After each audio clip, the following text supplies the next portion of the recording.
Is it time? It is time for us to do what we have been doing, and that time is every day. We'll know in a very short period of time, but it looks like it could be something that will be not good. Believe me, not good. I see issue with that. And again, hey. You're not going to be able to insult your way to the presidency. That's not going to happen. I don't know who created Pokemon Go, but I'm trying to figure out how we get them to have Pokemon go to the polls. I'm Ted Cruz, and my pronoun is kiss my ass. So when you think about it, there is great significance to the passage of time in terms of what we need to do to lay these wires, what we need to do to create these jobs.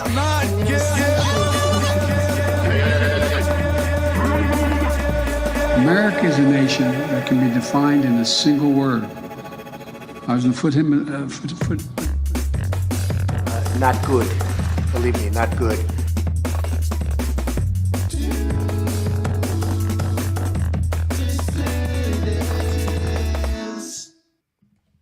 Hello, dissidents. Welcome one and all to a morning due edition of the Due Dissidents podcast. Keaton Weiss here with Russell Dobbular, of course. Good morning, sports fans. That's what I forgot to do. I knew something was off. I'm like, why do I look so tired? It's because I don't have my ring light on. That's certainly not helping. There you go. Yeah, that's what it is. I'm like, I look pretty sad. Look how sad I look here. That and now bastard. look at that. Tumble out of bed and I stumble to the kitchen, pour myself a cup of ambition. Couldn't put my finger on it. You need a little dolly. Yeah, there you go. Need a little dolly. That's right. I was up pretty late last night prepping the show. Were you? Yeah. Russell got his homework done early. I didn't. I was a bad student. you I put it off to the end of the day. You swung by and saw your gumad.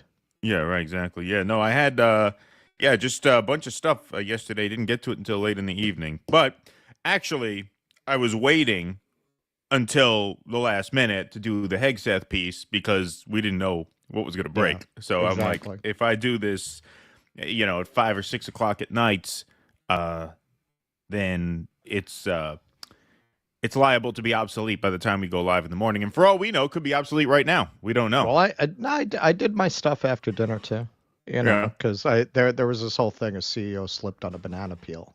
Yeah. And, there was you didn't know if something was going to break with that, so I waited. So there was actually breaking news on that this morning, which I added to my content, which we will be doing on Rumble. Yeah, there was a tragic incident in Midtown Manhattan yesterday, and we're going to be covering that on Rumble because we want to avoid certain age restrictions, on certain pieces of sound. So we will be doing the last couple segments over on Rumble today, so we will be switching over in due time. But thank you all very much for being here today. 450 strong in the YouTube chat to start the show, 312 on Rumble. Smash that like button in the morning. Let's get a crowd in here. Got to wake people up by smashing that Wakey! That's right. Here we are. All right, folks. So we're going to get started. There is some new rumors circulating about more pardons coming from the Biden White House. That's right. Politico reports Biden White House is discussing preemptive pardons for those in Trump's crosshairs. President Joe Biden's senior aides are conducting a vigorous internal debate over whether to issue preemptive pardons to a range of current and former public officials who could be targeted with President-elect Donald Trump's return to the White House, according to senior Democrats familiar with the discussions. Those who could face exposure include such members of Congress's January 6th committee as Senator-elect Adam Schiff and former GOP Representative Liz Cheney of Wyoming. Trump has previously said Cheney should go to jail along with the rest of the unselect committee. Also mentioned by Biden's aides for a pardon is Anthony Fauci, the former head of the National Institute of Allergy and Infectious Diseases, who became a lightning rod for criticism from the right during the COVID-19 pandemic. The West Wing deliberations have been organized by White House counsel Ed Siskel, but include a range of other aides, including Chief of Staff Jeff Zients. The president himself, who was intensely focused on his son's pardon, has not been brought into the broader pardon discussions yet, according to people familiar with the deliberations. they'll probably just put them on his desk as if it's an order for like Domino's Pizza and just be here. You have to sign here. Okay, that's all right. Liz Cheney done. All right, Adam Schiff. All right, where do I sign? All right, there it is. Boom. Stop shipping weapons to Israel. Yeah, done. Exactly. Too bad all those State Department aides quit over it. Yeah. Yep. The conversations were spurred by Trump's repeated threats and quiet lobbying by congressional Democrats, though not by those seeking pardons themselves. The beneficiaries know nothing, one well-connected Democrat told me, about those who could receive pardons. Biden's ultimate decision, though, could prove just as consequential to some of the country's most high-profile public officials as his choice to pardon his son. Well, that's saying a lot because his son was actually convicted and pled guilty in another case. So to say that this would be as consequential is kind of an admission of guilt in my view. Adam Schiff, Liz Cheney, Fauci, they haven't been found guilty of anything. There's nothing to pardon them for yet, which is why this would be kind of suspicious if he did it. It's kind of an example of the lady doth protest too much. Well, I think the way they're looking at it on that level, in terms of the optics, this is actually better for them. If it's like if you want to say you want to whack one person, but you shoot five because you don't want people to realize that was your target. Right. This reinforces the Finney cover story. Well, he has to pardon all these people because Donald Trump's coming into office and they're going to unjustly weaponize the legal system against these people. So that's why he pardoned Hunter. See, he pardoned all these other people who aren't his son, too. Yeah, that's an interesting theory. That makes sense. But for some reason, I have a feeling he's not going to do it. I have a feeling he's just going to pardon Hunter, and that's it. He seems like that much of an asshole. He seems very angry at his party, at all these people. He seems pretty burned by black them. People. Yeah, and so I think he is probably inclined to say, no, fuck you. I'm looking out for my family, and that's it. The rest of you guys can go to hell. He probably voted for Trump. He probably wants them to throw Adam Schiff in prison. He probably wants them to put Liz Cheney in jail. Look, Fauci probably doesn't have an opinion either way. For the arts festival, I'm thinking about writing a one-act called "The Best Part of the Revolution." That's all going to be them deciding what jobs the Jeff Bezoses and Liz Cheney do in the fields. Right. This is kind of how I feel thinking about the Trump people locking all these people up. It's the best part of the revolution. Yeah. Like that pretty much alone would be worth the price of admission. I'll read that first sentence again to catch us up. Biden's ultimate decision, though, could prove just as consequential to some of the country's most high-profile public officials as his choice to pardon his son. A White House spokesperson declined to comment on, but did not deny the discussions. That the conversations are taking place at all reflects the growing anxieties among high-level Democrats about just how far Trump's reprisals could go once he reclaims power. The remarkable 11-year breadth of Biden's pardon of his son Hunter illustrated how worried the White House is about Trump officials seizing any potential openings for prosecution. At issue, to repurpose a phrase, is whether to take Trump seriously and literally when it comes to his prospective revenge tour against Democrats and others in the so-called deep state who have raised his ire. I like that so-called deep state.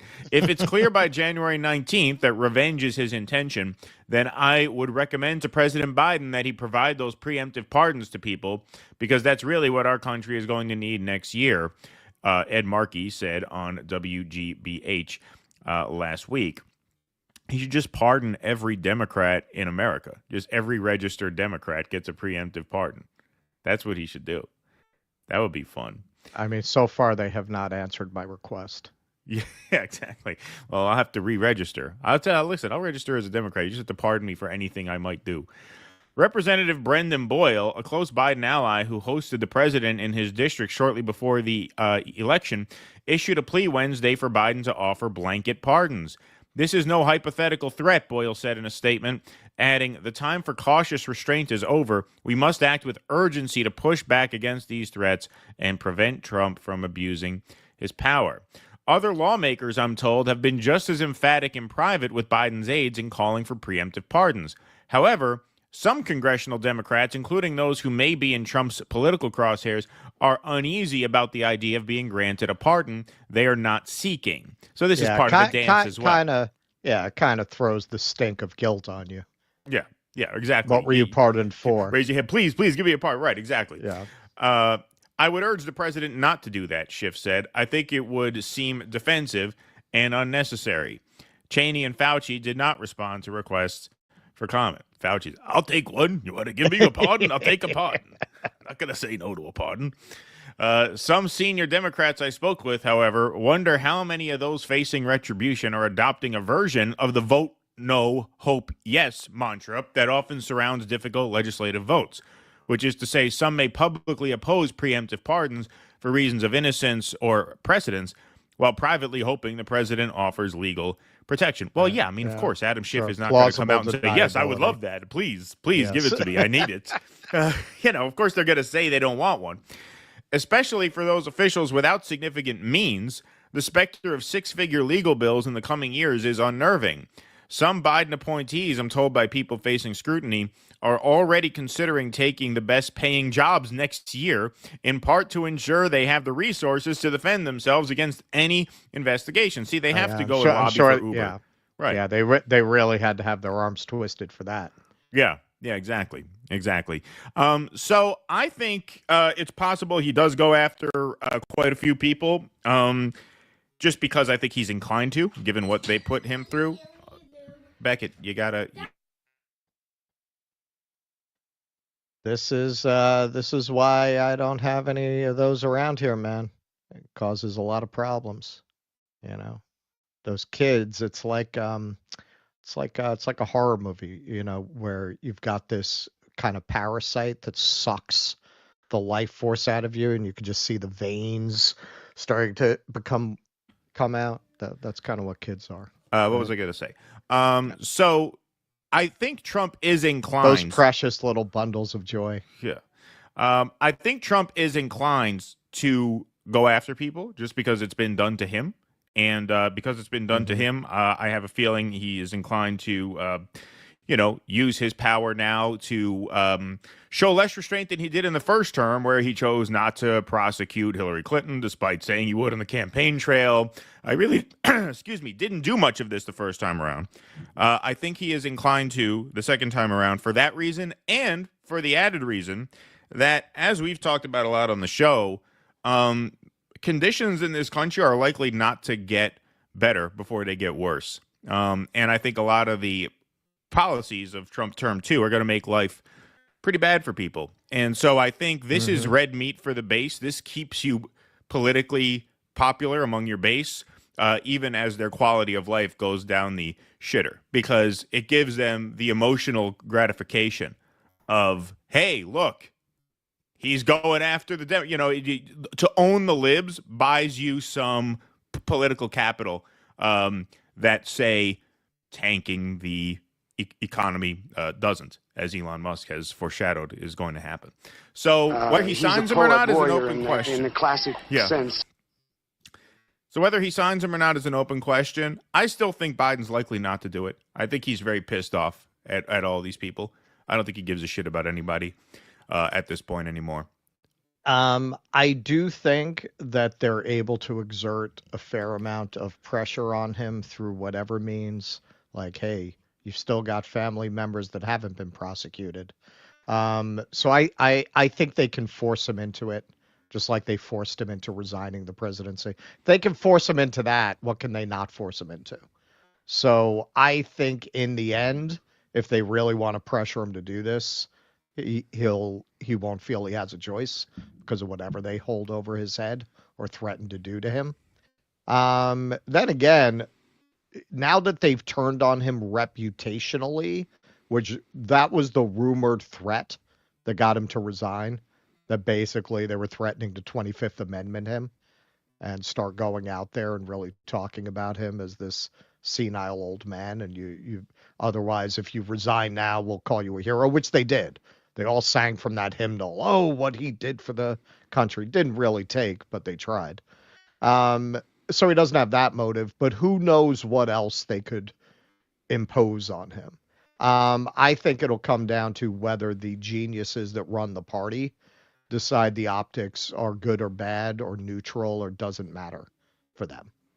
Or if it's even worse to have these guys dragged in front of a courtroom and forced to release their emails and such.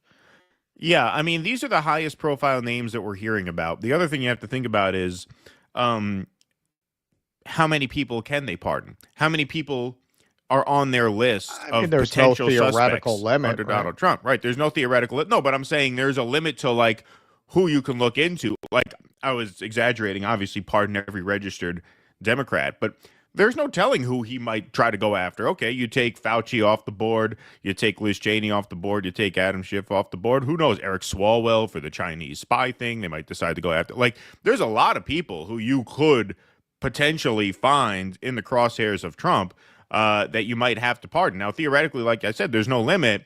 Then it becomes a question of, okay, how does it look if you're pardoning half the Democratic caucus?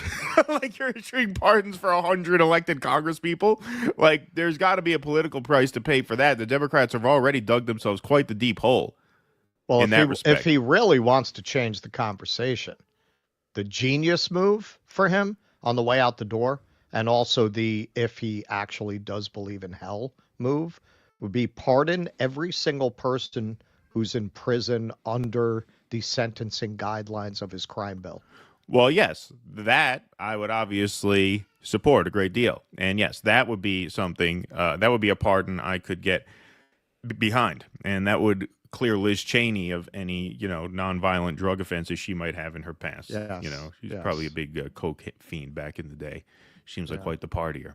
Yeah. Adam shit, too. Yeah, him too as well. That's right. He was at a few of those white parties. Yeah, right. Yeah, exactly.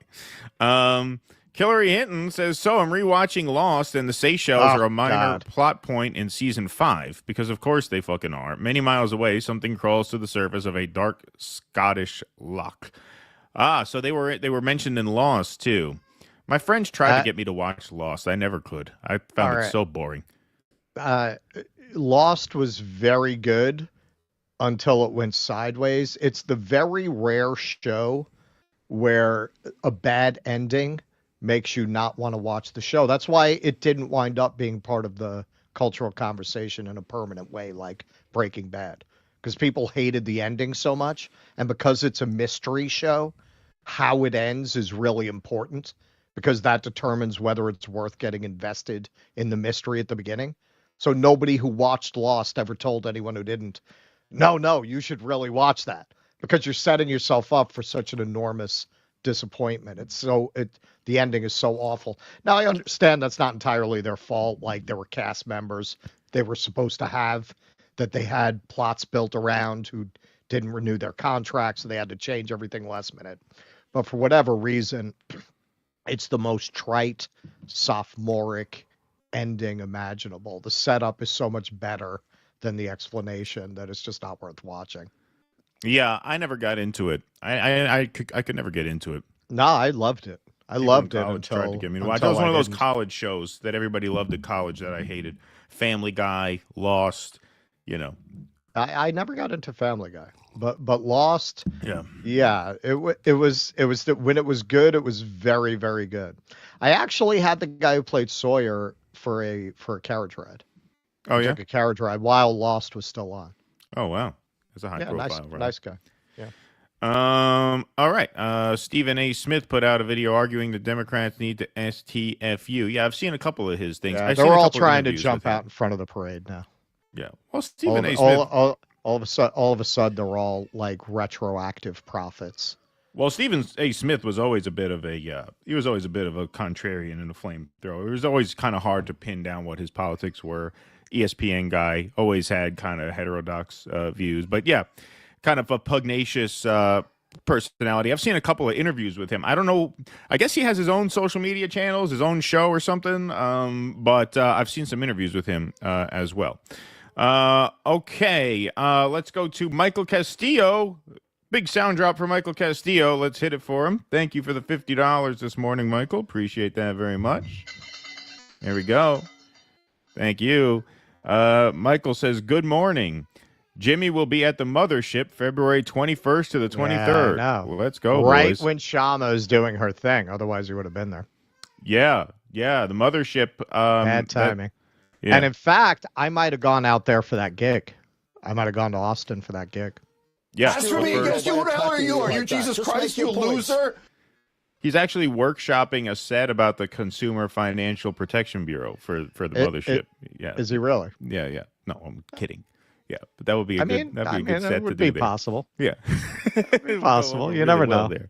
Yes. Jimmy, we definitely share the DNA of a born troll with Jimmy.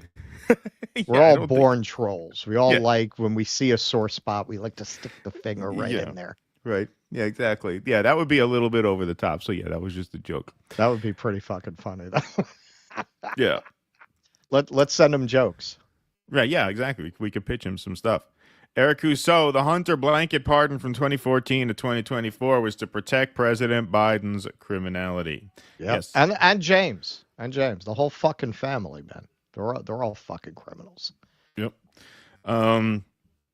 Red Dawn 3, Resistance Libs fantasy film fighting Trump to save democracy. Thank you, Eric Rousseau. Appreciate that.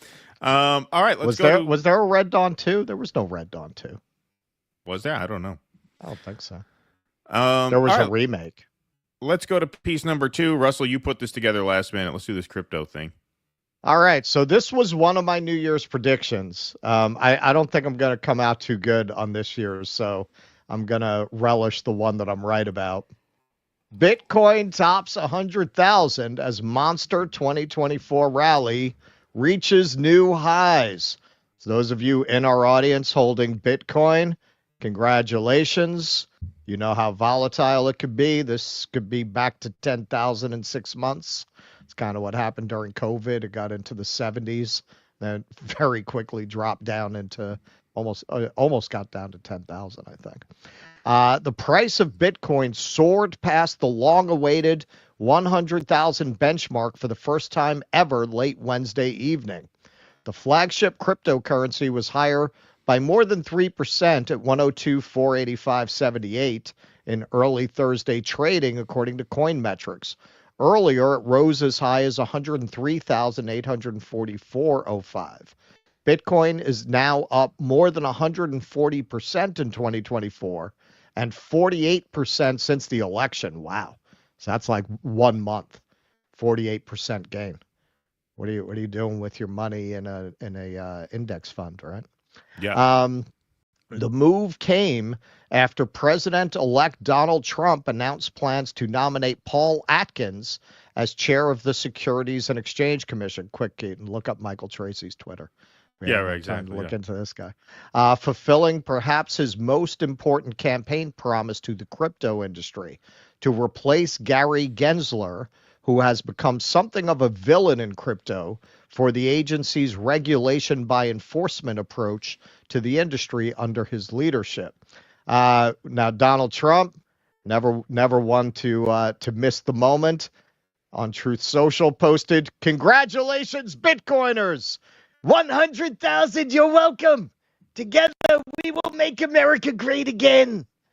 So very excited, our incoming president. And this is just a little history here of Bitcoin prices, starting all the way at the bottom. Dude, I had an actor who was a tech nerd who was telling me to buy Bitcoin back in like 2010. He was telling me to buy Bitcoin when it was like nothing. It was like dollars. It was a few dollars. Saw him years later. I say, "Yo, man, so what's up? Are you a millionaire?" He's like, "No, I didn't buy it."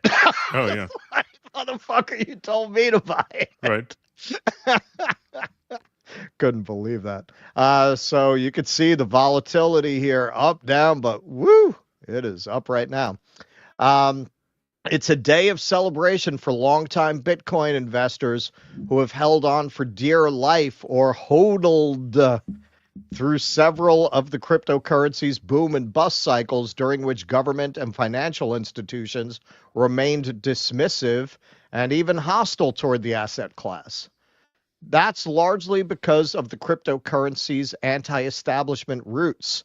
The original idea for Bitcoin was proposed at the height of the 2008 financial crisis. A peer-to-peer version of electronic cash would allow online payments to be sent directly from one party to another without going through a financial institution, its founder Satoshi Nakamoto wrote in the Bitcoin white paper. In recent years, however, the industry has demonstrated the value of Bitcoin to much of the institutional investing world. BlackRock, Fidelity, Invesco, and others launched the first spot Bitcoin ETFs at the beginning of this year, Bitcoin's IPO moment, and the growing demand for them by institutions has helped drive the price higher. In November, Rick Wurster, the incoming CEO of Charles Schwab, said the firm is preparing to enter spot crypto trading pending regulatory changes expected in the next Trump administration. On Wednesday, Federal Reserve Chair Jerome Powell said Bitcoin is, quote, just like gold, only it's virtual, it's digital, speaking at the Deal Book conference. He further clarified that, quote, people are not using it as a form of payment or as a store of value, and that it's not a competitor for the dollar, it's really a competitor for gold.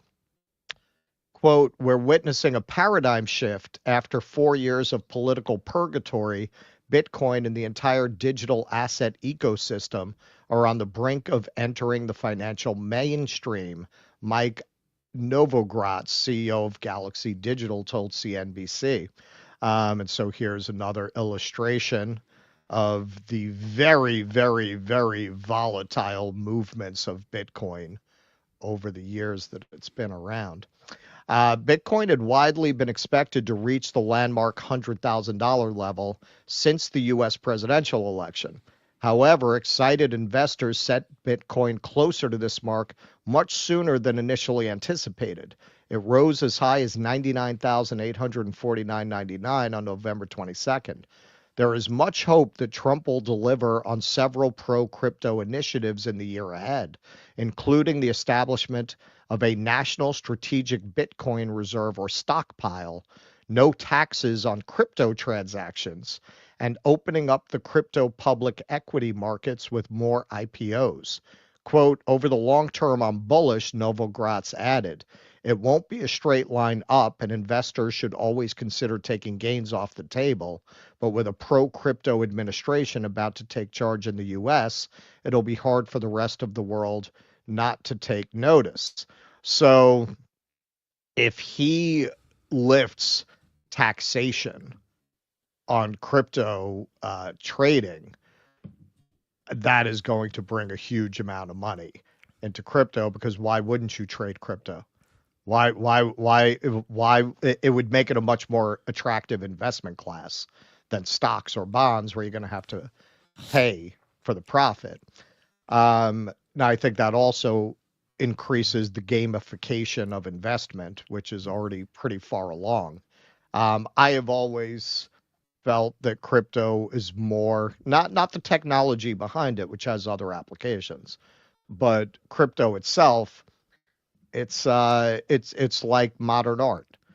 It has the value people ascribe to it. It doesn't have any real value. Even Powell is saying, like, it doesn't function as a currency, which has long been my argument.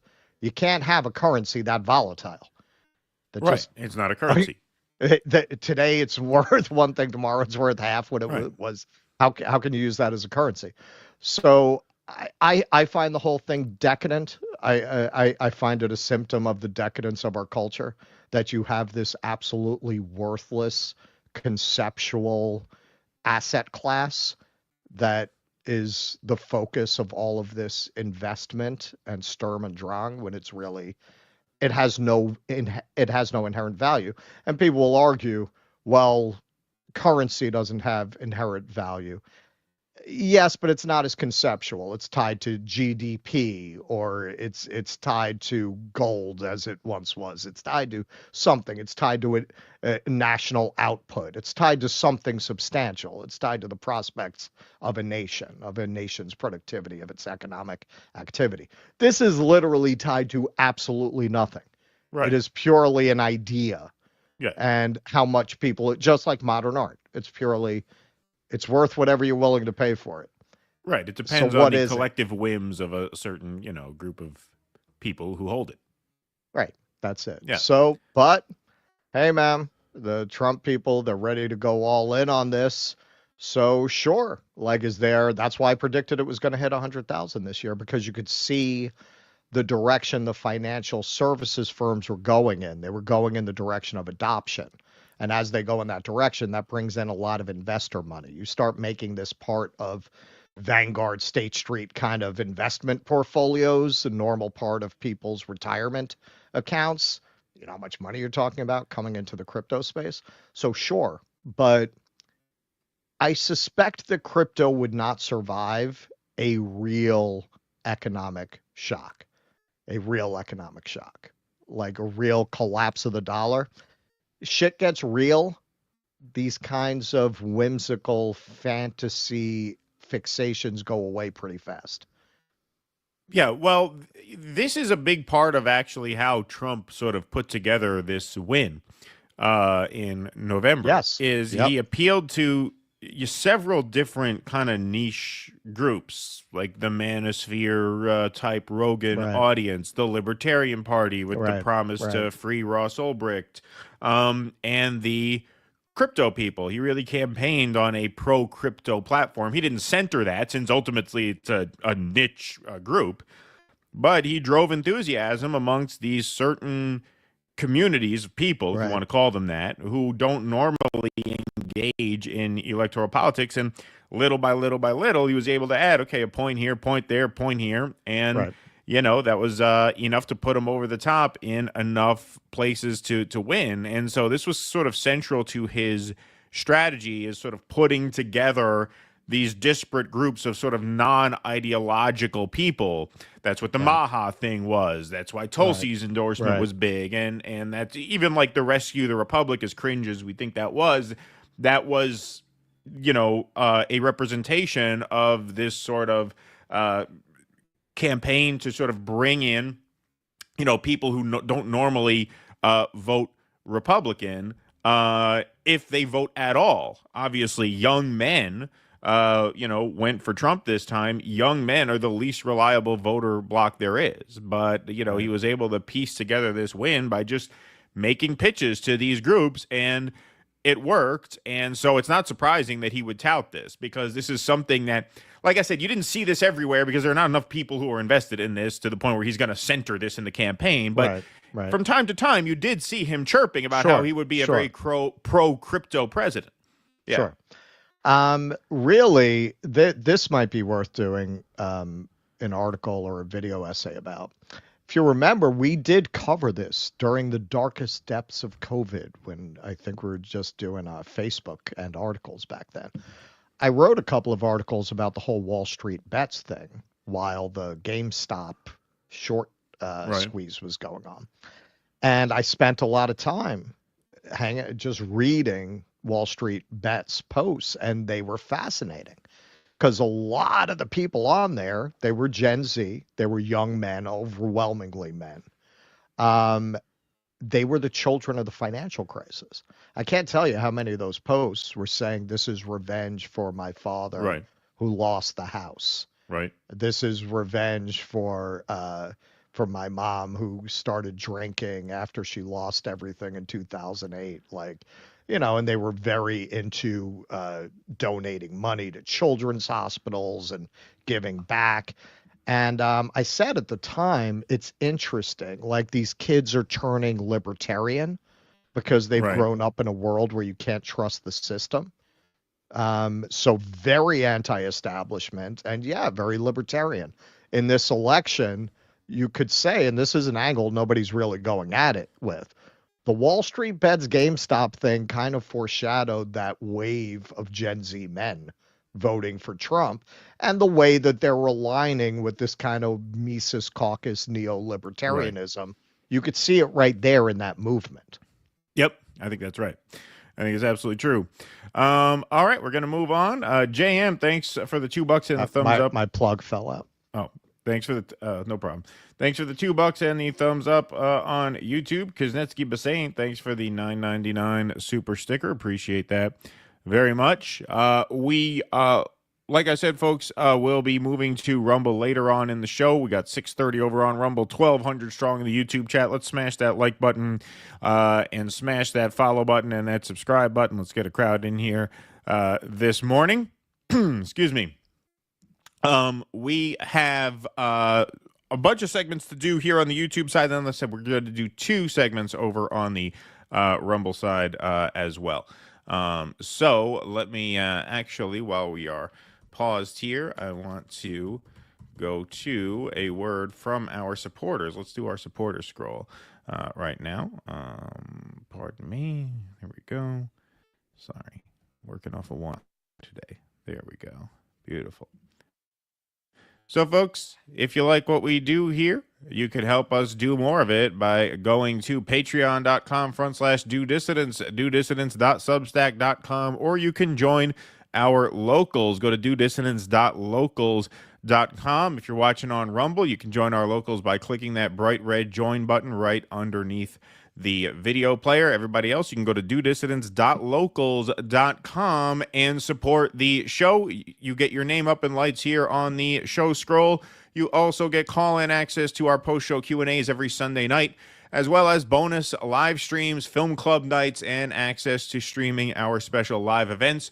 We're doing an arts festival in New York City in April. You got live stream access to Russ's walking tour, as well as our live shows in New York City last year. So that's all included for as little as $5 a month if you go to DoDissidents.locals.com. You help us censor-proof the operation and get access to all sorts of bonus content. So please and thank you very much for your support. You guys are the backbone of the show. We say that every time, because we mean it every time. And so if you would like to sign up, like I said, that's DoDissidents.locals.com, or hit that bright red join button underneath the screen if you are watching us over on the Rumble platform.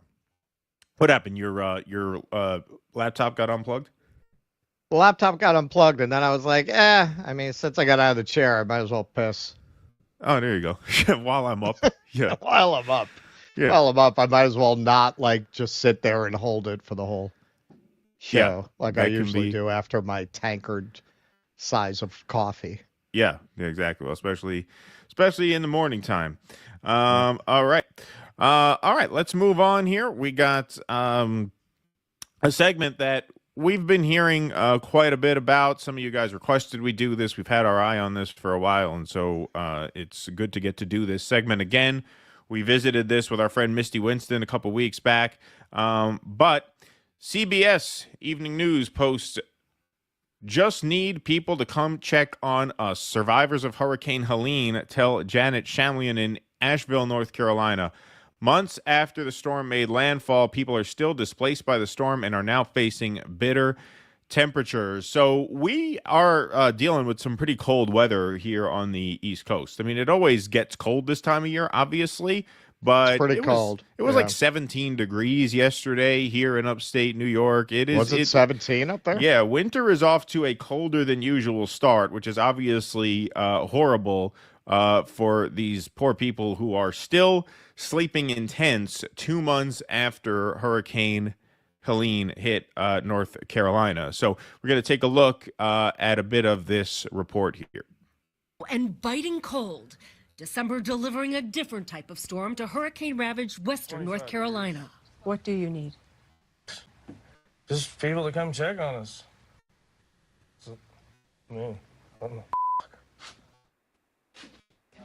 His home destroyed.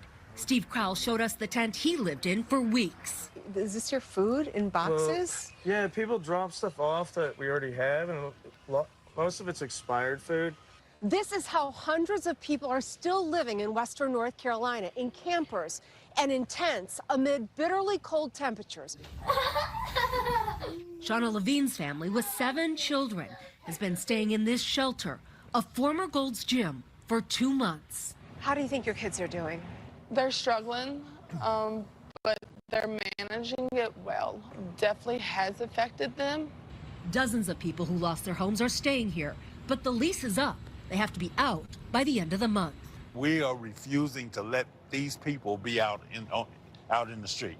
We're gonna find a place for each and every person. The need across Western North Carolina is staggering. Would you like a soup and sandwich? Volunteers at this free food site in hard-hit Swannanoa are cooking 800 meals a week. This is 100% people taking care of people. Chris Smith has volunteered every day since the storm hit. No conditions, no politics. It's just, there's hungry people, we need to feed them. Relief centers with washing machines, Wi-Fi, and hot showers are a lifeline. Amid the daily struggles, there is progress. Okay, Isaac. Levine and her family will finally leave the shelter this week. Not a permanent home, but 2 camper vans to be shared by 9. How has this experience changed your family? I think it has made us closer. Families have been torn apart, and we still have one another. Here in Swannanoa, along the river, it's more like a campground than a neighborhood. The homes here, they are either gone or unlivable, left behind the debris and campers and tents people are now calling their homes. Nora. Janet Shamlian, thank you for being there and telling their story. So if you look at, just look at the scene in back of her there. I mean, just a horrible scene here. Frigid temperatures impact recovery efforts for displaced Hurricane Helene survivors. This is a brief piece of text that went along with that report. Months after Hurricane Helene made landfall, a cold snap is gripping the southeastern portion of the U.S., including Asheville, North Carolina, where people still displaced by the storm are facing bitter temperatures that have dropped to the teens. The North Carolina Department of Health and Human Services reports 103 storm-related fatalities in the states as of December 4th. Steve Crowell's home in western North Carolina was destroyed by Helene's wrath. He lived in a tent for weeks before moving to a camper van amid dropping temperatures, which are about 15 degrees below normal. I don't know how to explain it unless you do it. I mean, maybe not Mount Everest, but it was pretty cold here, and it was really cold, and then it warms back up and cold again, Crowell said. Shayna Levine's family, including her 7 children, she was featured in that video, has spent 2 months in a shelter alongside dozens of others who lost housing during Helene. They're struggling, but they're managing it well, Levine said about her children. I would say it definitely has affected them and the aspect of losing everything. Amid their struggles, Levine and her family have hope. They will leave the shelter this week for 2 camper vans, getting one step closer to a permanent home. Again, the shelter they were staying in will close at the end of December as the lease on the space is up. According to a preliminary report by the North Carolina Office of State Budget and Management, Helene's damage is likely to exceed $53 billion. The historic storm and its aftermath caused more than 2,000 landslides, according to the USGS. It also damaged over 160 water and sewer systems and at least 6,000 miles of roads, the state budget office reported. So a scope of damage that is really just hard to imagine. As of October 28th, the White House reported the Biden administration had approved over $2.1 billion in federal assistance for people impacted by the devastation caused by Helene and Hurricane Milton. So $2.1 billion out of 53, that's about 3.5% to 4% of the total bill that our government has been able to come up with, as we just gave Ukraine another $745 million, which we'll get to later. $2.1 billion in federal assistance for people impacted by the devastation caused by Helene and Hurricane Milton, which made landfall near Siesta Key, Florida, less than 2 weeks after Helene hit. But recovery efforts have stalled in Congress. Lawmakers left Washington before Election Day without passing legislation to allocate funding and replenish the U.S. Small Business Administration's disaster loan fund. Upon returning from its recess, the Senate held a hearing to discuss plans for future funding, but no bill has been drafted. Here's a Fox News report. This is a brief video, but just this gives you even more of a sense of what they're facing out there as this weather gets increasingly unbearable. Rough here, Bill. 25 degrees. The snow is coming down. 2 months after the storm, there are still 5,000 families in temporary hotels or inns. With Christmas coming up, Pinky Anderson said it's tough to explain to her daughter what their situation is. She asks me every day, Mama, are we going to be in our home for Thanksgiving? No, honey. Mama, are we going to be in our home for Christmas? I don't think so. So, yeah. So it's my concern is for her. I can deal with it. But my concern is to see her heartbreaking, and it's been very difficult. Okay, now this next piece of video is quite something here. So this is a News Nation piece. News Nation has been kind of on this story. This has been one of their main beats these past couple of months. North Carolinians battle cold, living in tents 2 months after Hurricane Helene. So these are two brief interviews. I won't call this a debate, although the second guy interviewed, a small town mayor from North Carolina, apparently felt incentivized to defend FEMA's job performance, which is kind of amazing. What does a small town mayor have to gain by doing that? From a political standpoint, I don't know. But we'll take a look at this. These are two conflicting recounts of FEMA's response here. Beginning tonight with Bill St. Pierre, who's been on the ground helping those affected, and Mayor Michael Sobel from Black Mountain, North Carolina. Gentlemen, we appreciate you joining us. Thank you. Bill, there was just a tweet that got put out by FEMA, helpfully talking about how great they've been and how many people they are helping. As you've been on the ground with folks, do you see that FEMA has been doing enough? I haven't seen FEMA do anything since I've been down there. I've seen their vehicles. I've seen their flags flying. The amount of families that I've been in contact with, working with, I have not seen FEMA anywhere. Tell me some of the stories of the families that have affected you the most. Well, I can go forever. One family, she grew up in this home. Her great grandfather built it. It flooded, kind of knocked it off the foundation a little bit, but they basically lost everything. In their 70s, she has stage 4 cancer. They take care of their Shriner grandson. He is a 40-year vet, and they have nothing. And they were given a little bit of FEMA money, but it's not even going to pay for the cleanup. There was a guy that was helping me unload my trailer a couple weeks ago down in Jefferson, North Carolina. He was working at a distribution center, and he had cancer. And he was helping me unload the trailer, lost his mobile home, taking care of his 7-year-old daughter. And I called him the other day, and his camper just burned down because he's trying to keep it warm. So I could go on for hours. Yeah. The people that I've talked to, the people that I've seen, the look in their eyes, the devastation that they're going through, this isn't the American way. And I finally had to start doing something. I had to start using my platform, my Facebook, my social media, like all the other people are down there, because nobody else is helping. So we're going to do it the way we're doing it, raising money and make this happen. And that's the American way, right? The worst times bring out the best sometimes, oftentimes in America. Yeah, the American way is the government sends all the money to overseas wars, and people are left having to build each other up out of their own pockets, because none of that tax money that you pay really gets there. What, $2.1 billion between the two hurricanes?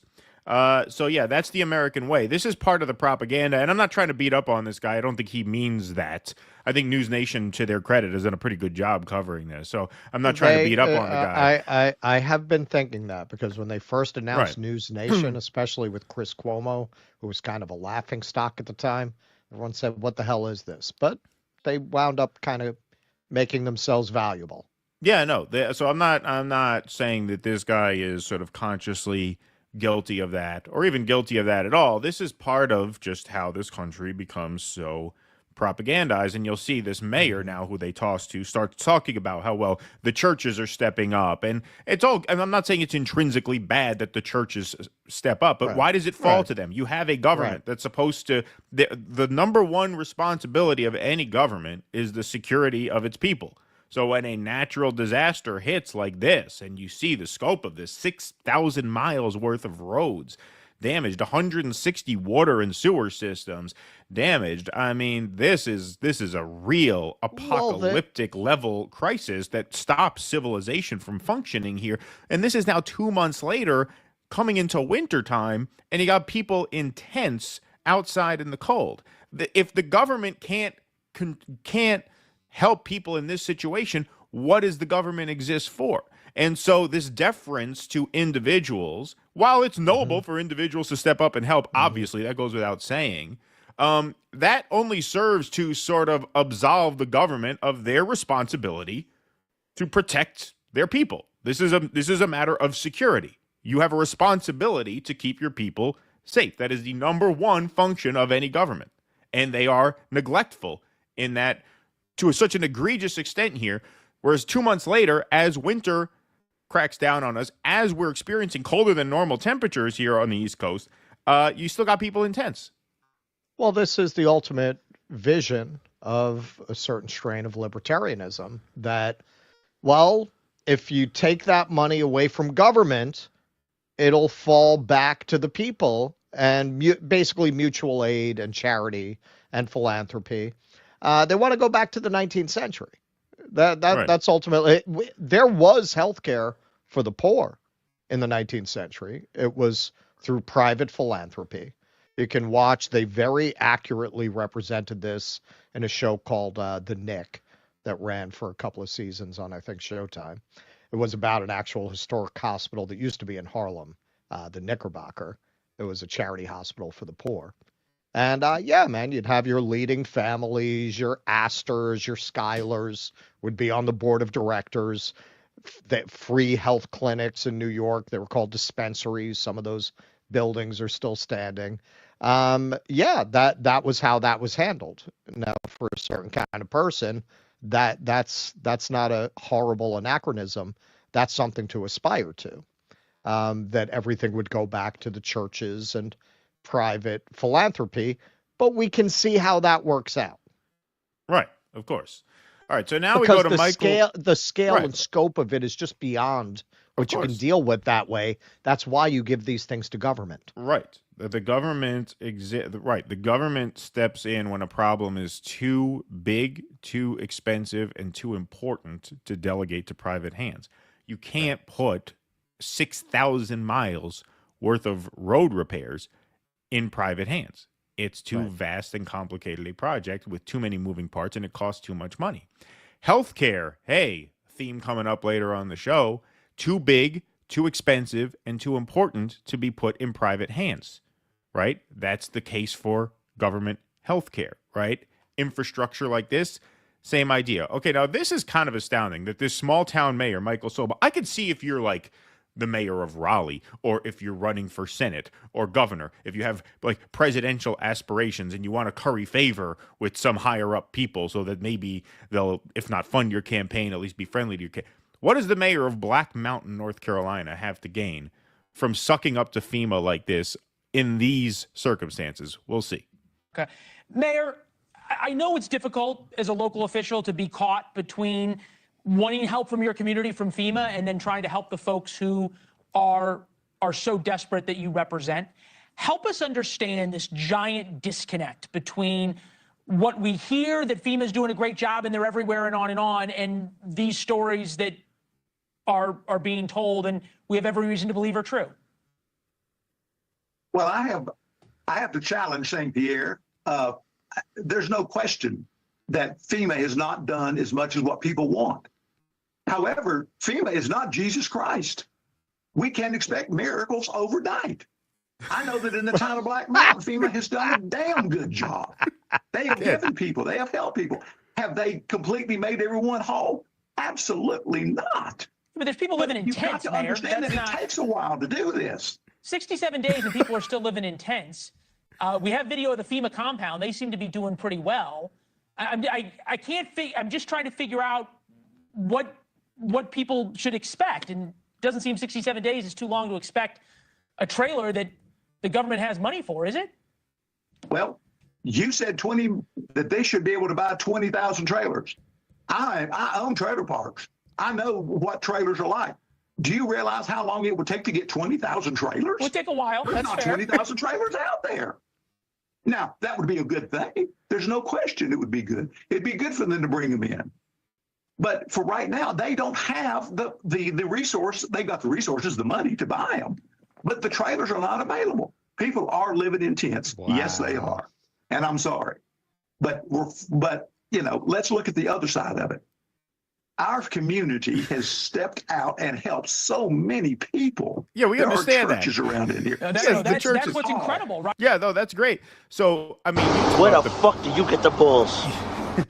You talk about the peasant mind, right? I mean, you talk about, well, you know, what would it take to get 20,000 trailers in here? You're telling me there's an excuse for people to be living in tents? You're telling me whether you put them in trailers, whether you rent out hotels, whatever you have to do, there's absolutely no excuse for people to be living in tents 8 weeks out, especially in such cold weather. And what the hell is in it for the mayor of Black Mountain to be sucking up to FEMA in that way?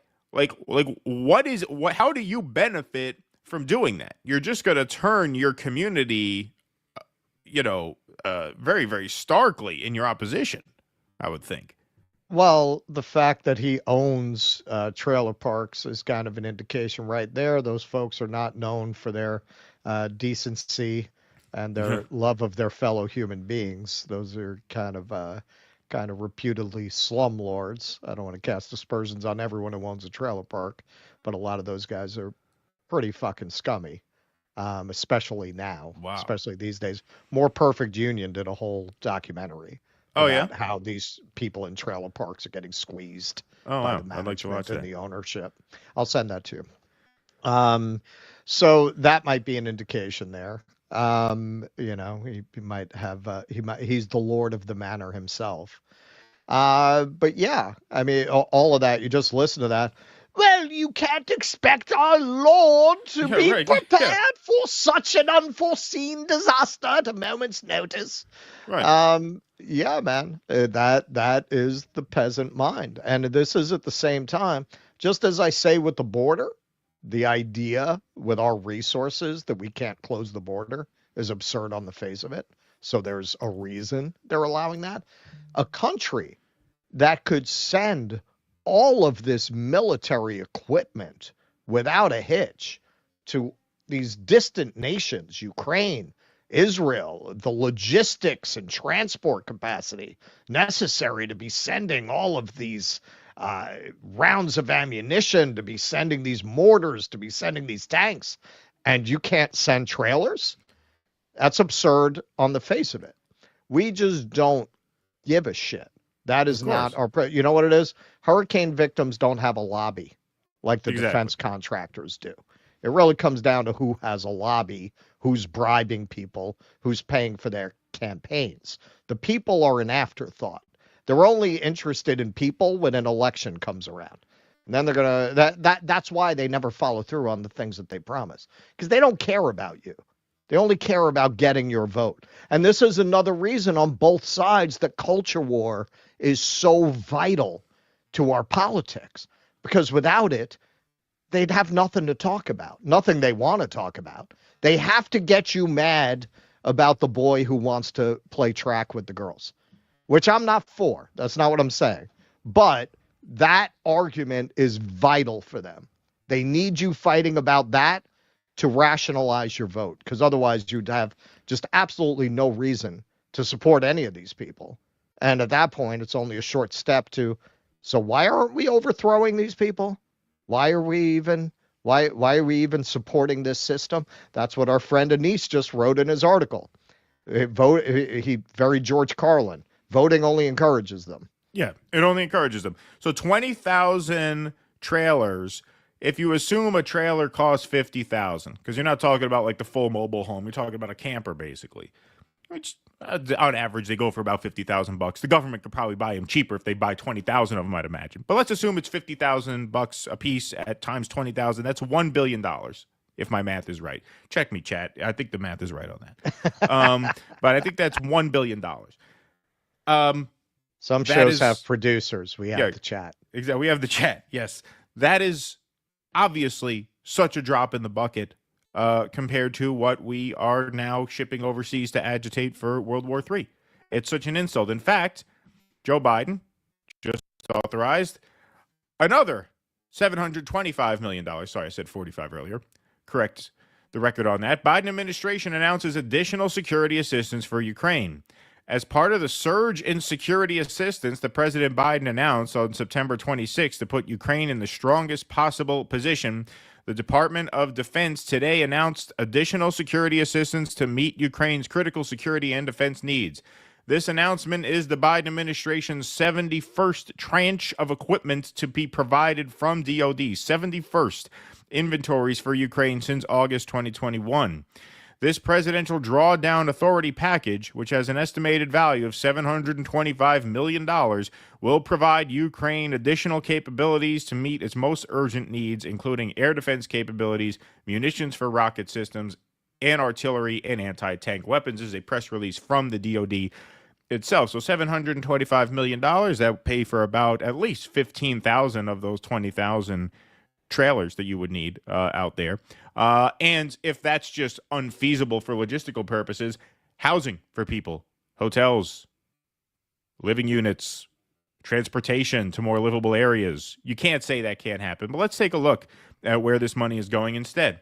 The capabilities in this announcement include munitions for national advanced surface-to-air missile systems, Stinger missiles, counter-unmanned aerial systems munitions, ammunition for high-mobility artillery rocket systems, 155 mm and 105 mm artillery ammunition, unmanned aerial systems, and non-persistent landmines. So that, folks, is where the money is going instead of to North Carolina. Oh, wait, I'm sorry. Hold on. We're not done yet. There's more. Tube-launched, optically tracked, wire-guided missiles, Javelin and AT-4 anti-armor systems, small arms and ammunition, demolitions, equipment and munitions, equipment to protect critical national infrastructure and spare parts, ancillary equipment, services, training, and transportation. So that's to Ukraine, not to North Carolina, everybody.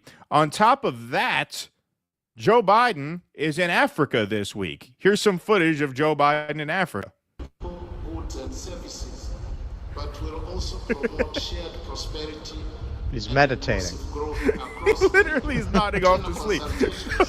He doesn't even aligning this project with national priorities and other bilateral and regional commitments. I should do the show like that. In closing, we have got some leadership running this country. Look at him. He doesn't even bother putting his hand down to try and fake like he's trying to stay awake. Good to have a steady hand on the till. In his hands. And commend the visionary leadership that has brought this initiative to That's life. amazing. He just literally goes to sleep during this. As if the cameras aren't going to find him. That Africa's Agenda 2063 will be realized. Goes right to takes a nap in the middle of the event. Oh, there he wakes up. Oh, wow. Time to wake up. Here, Biden announces $1 billion to help African nations rebuild homes hit by natural disasters, of all things. Wow. You know, that's the right thing for the wealthiest nation in the world to do. And today, I'm announcing over $1 billion in new humanitarian support for Africans displaced from homes by historic droughts and food insecurity. Wow. We know African leaders and citizens are seeking more than just aid. You seek investment. So the United States is expanding our relationship all across Africa, from assistance to aid, investment to trade, moving from patrons to partners to help bridge the infrastructure gap. I was told, by the way, when I got elected, I could never get an infrastructure bill passed. I like that. I was told that I was elected. I could, as a lame duck, after your presidency has been totally repudiated to the extent that Donald Trump is now coming back to the White House. Now you're bragging to the Africans about how you got your infrastructure bill passed. I'm sure they're very interested. I'm sure they're very interested. That's like something I would imagine like Trump would do. Go to a foreign country that has no reason to give a shit about your domestic policy. Hey, they said I haven't passed an infrastructure bill, and I did it. Look at that. I did it. I did it faster than anyone thought it could be done. Anybody. I did it faster than anybody Very ever smart thought people I could. said, You're not going to be able to do this. And I did it in about 10 minutes. Exactly. Yeah. So that is just one slap in the face after the other, after the other, after the other. And it's just incredible. It's mind-boggling to wonder just how much contempt could they show for people? How much contempt can the government express for people? I mean, $1 billion for African infrastructure efforts after natural disaster harm. The article just said this. We just read it. CBS. They said they've allocated $2.1 billion for recovery here. So you're giving half of that total to Africa while the people who are waiting for help are still living in tents? Well, because we don't have to worry about the people of North Carolina bringing in China to build their infrastructure in exchange for resources. Exactly. Yep. In these countries, it's a bribe. Hey, align with us. Same thing we used to do in the Cold War. Yep. Where we'd get involved in these countries. We should do, this is a big subject, special report on how agencies like USAID actually function as CIA front organizations. They're mostly about intelligence gathering. Very little of it is really about aid. That's another reason that money functions as a cover for getting our agents on the ground in there. Yeah, they don't have that concern with North Carolina, so go get your fucking chime box. Yep. That explains it.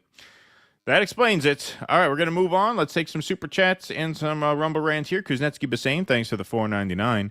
Bitcoin was selling for 10 cents in 2010, so $10,000 worth would be worth $10 billion before tax now. Death throes of U.S. capitalism. Thank you, Kuznetsky. I mean, look, I can be excused because he was talking Greek to me. Why that guy didn't buy, I don't know. Yeah, dropped the ball. He was on telling me to buy. Why the Yeah. fuck would you not buy it? It's amazing to me. I thought I saw him years later. I thought he was rich by then. Yeah. Dropped the ball on that one. Oy. DC, thanks for the $2. This regime equals greatest heist in American history. Thank you, DC. Black Spock. Hey, Black Spock, thanks for the $5. El Salvador uses crypto as currency. That's very brave of them considering how volatile it is. Thank you, Black Spock. Didn't know that. Michael Ewan, thanks for the $2. Oops. Careful. Sorry. Oh, okay. Sorry, Michael. I almost blocked you by accident. I don't think I did, though. That would have been rude. Michael Ewan, has FEMA ever been competent in the past 30 years? It's amazing. It really is just, I mean, this is end of empire stuff. We talked more about this with Misty a couple weeks ago, but this is classic end of empire stuff to be agitating for World War III while your own people, suffer in tents. Of course. Yeah, after a hurricane here. Yeah. It's as if, like, that small town mayor, like, you watch him, like, does he know what $1 billion buys? Do you understand how much money the government can throw at a problem if they want to? You understand what they can do if they want to? And logistics. Sure. Exactly. Sure. Hey, anytime Wall Street gets in trouble, all of a sudden they have money. Yeah, all of a sudden they got plenty of money. They have unlimited resources to bail out Wall Street every time. Every time they get in trouble, the money printer machine gets turned on. Exactly. Student loans. Right. Yeah. Nothing. Nothing. Healthcare. Nothing. Free college. Nothing. Sparky says, both my parents grew up off-grid when it was normal for the rural Deep South. Flooding like in western North Carolina would have been almost as devastating to them back then as it was to these modern people. I believe it. Sparky, thanks for the $5. Black Mountain mayor is likely a Soros mayor keeping up the CIA narrative. Yeah, I mean, it's just so strange. Like, what is in it for this fucking small-town mayor? Probably doesn't even barely earns a part-time salary from the job. What is in it for you to be such Yeah, but if he owns lapdog? trailer parks, he's of the same class as the people who are making these decisions. I guess so. He's a class ally. Class There's Mr. Potter. Yeah, right, yeah. He's running Pottersville. Pottersville over there, yes. Michael Castillo, thanks for the $20. We gave Michael his sound drop earlier, right? We didn't forget that. We did. Okay, good. Stephen A. Smith actually would go on Mark Levid's radio show during the BLM Antifa riots in the Summer of Love. The Lakers got smashed by the Miami Heat last night. Woohoo! Have a wonderful weekend, gentlemen. Thank you, Michael Castillo. Thank you. Looking forward to it. Congratulations on the Miami Heat's victory there. Because Netsky was saying, thanks to the 199, military bases could be used as housing. Yeah, they could fly them anywhere. You could fly them anywhere and put them up anywhere. The idea that this is logistically impossible is just absurd. It's just absurd. And anything would be better than where they're living. All right, Michael Castillo, FYI, I just bought the sick white Due Dissidents coffee mugs. I bought one for home and one for work. Oh, that's awesome. Thank you. Where the hell is the shop on YouTube? It's supposed to be synced. It says it's synced. It says it's done. So it should be appearing any minute, probably today sometime. So you should be seeing under our video clips links to our merch store. But thank you. Yes, those coffee mugs are quite something. I actually have to buy one myself. Yeah, we should get one. Yeah, I don't have one yet. Excuse me. All right, blank state. The Mises Caucus is as libertarian as the Democratic Party is democratic, or the Communist Party of China is communist. Yeah, they are libertarian in name only. Linos, as they call them. Or lino. The clout chasing caucus of the Libertarian Party. That's what they should call themselves. What did you say the other day? The audience capture caucus. The only kind of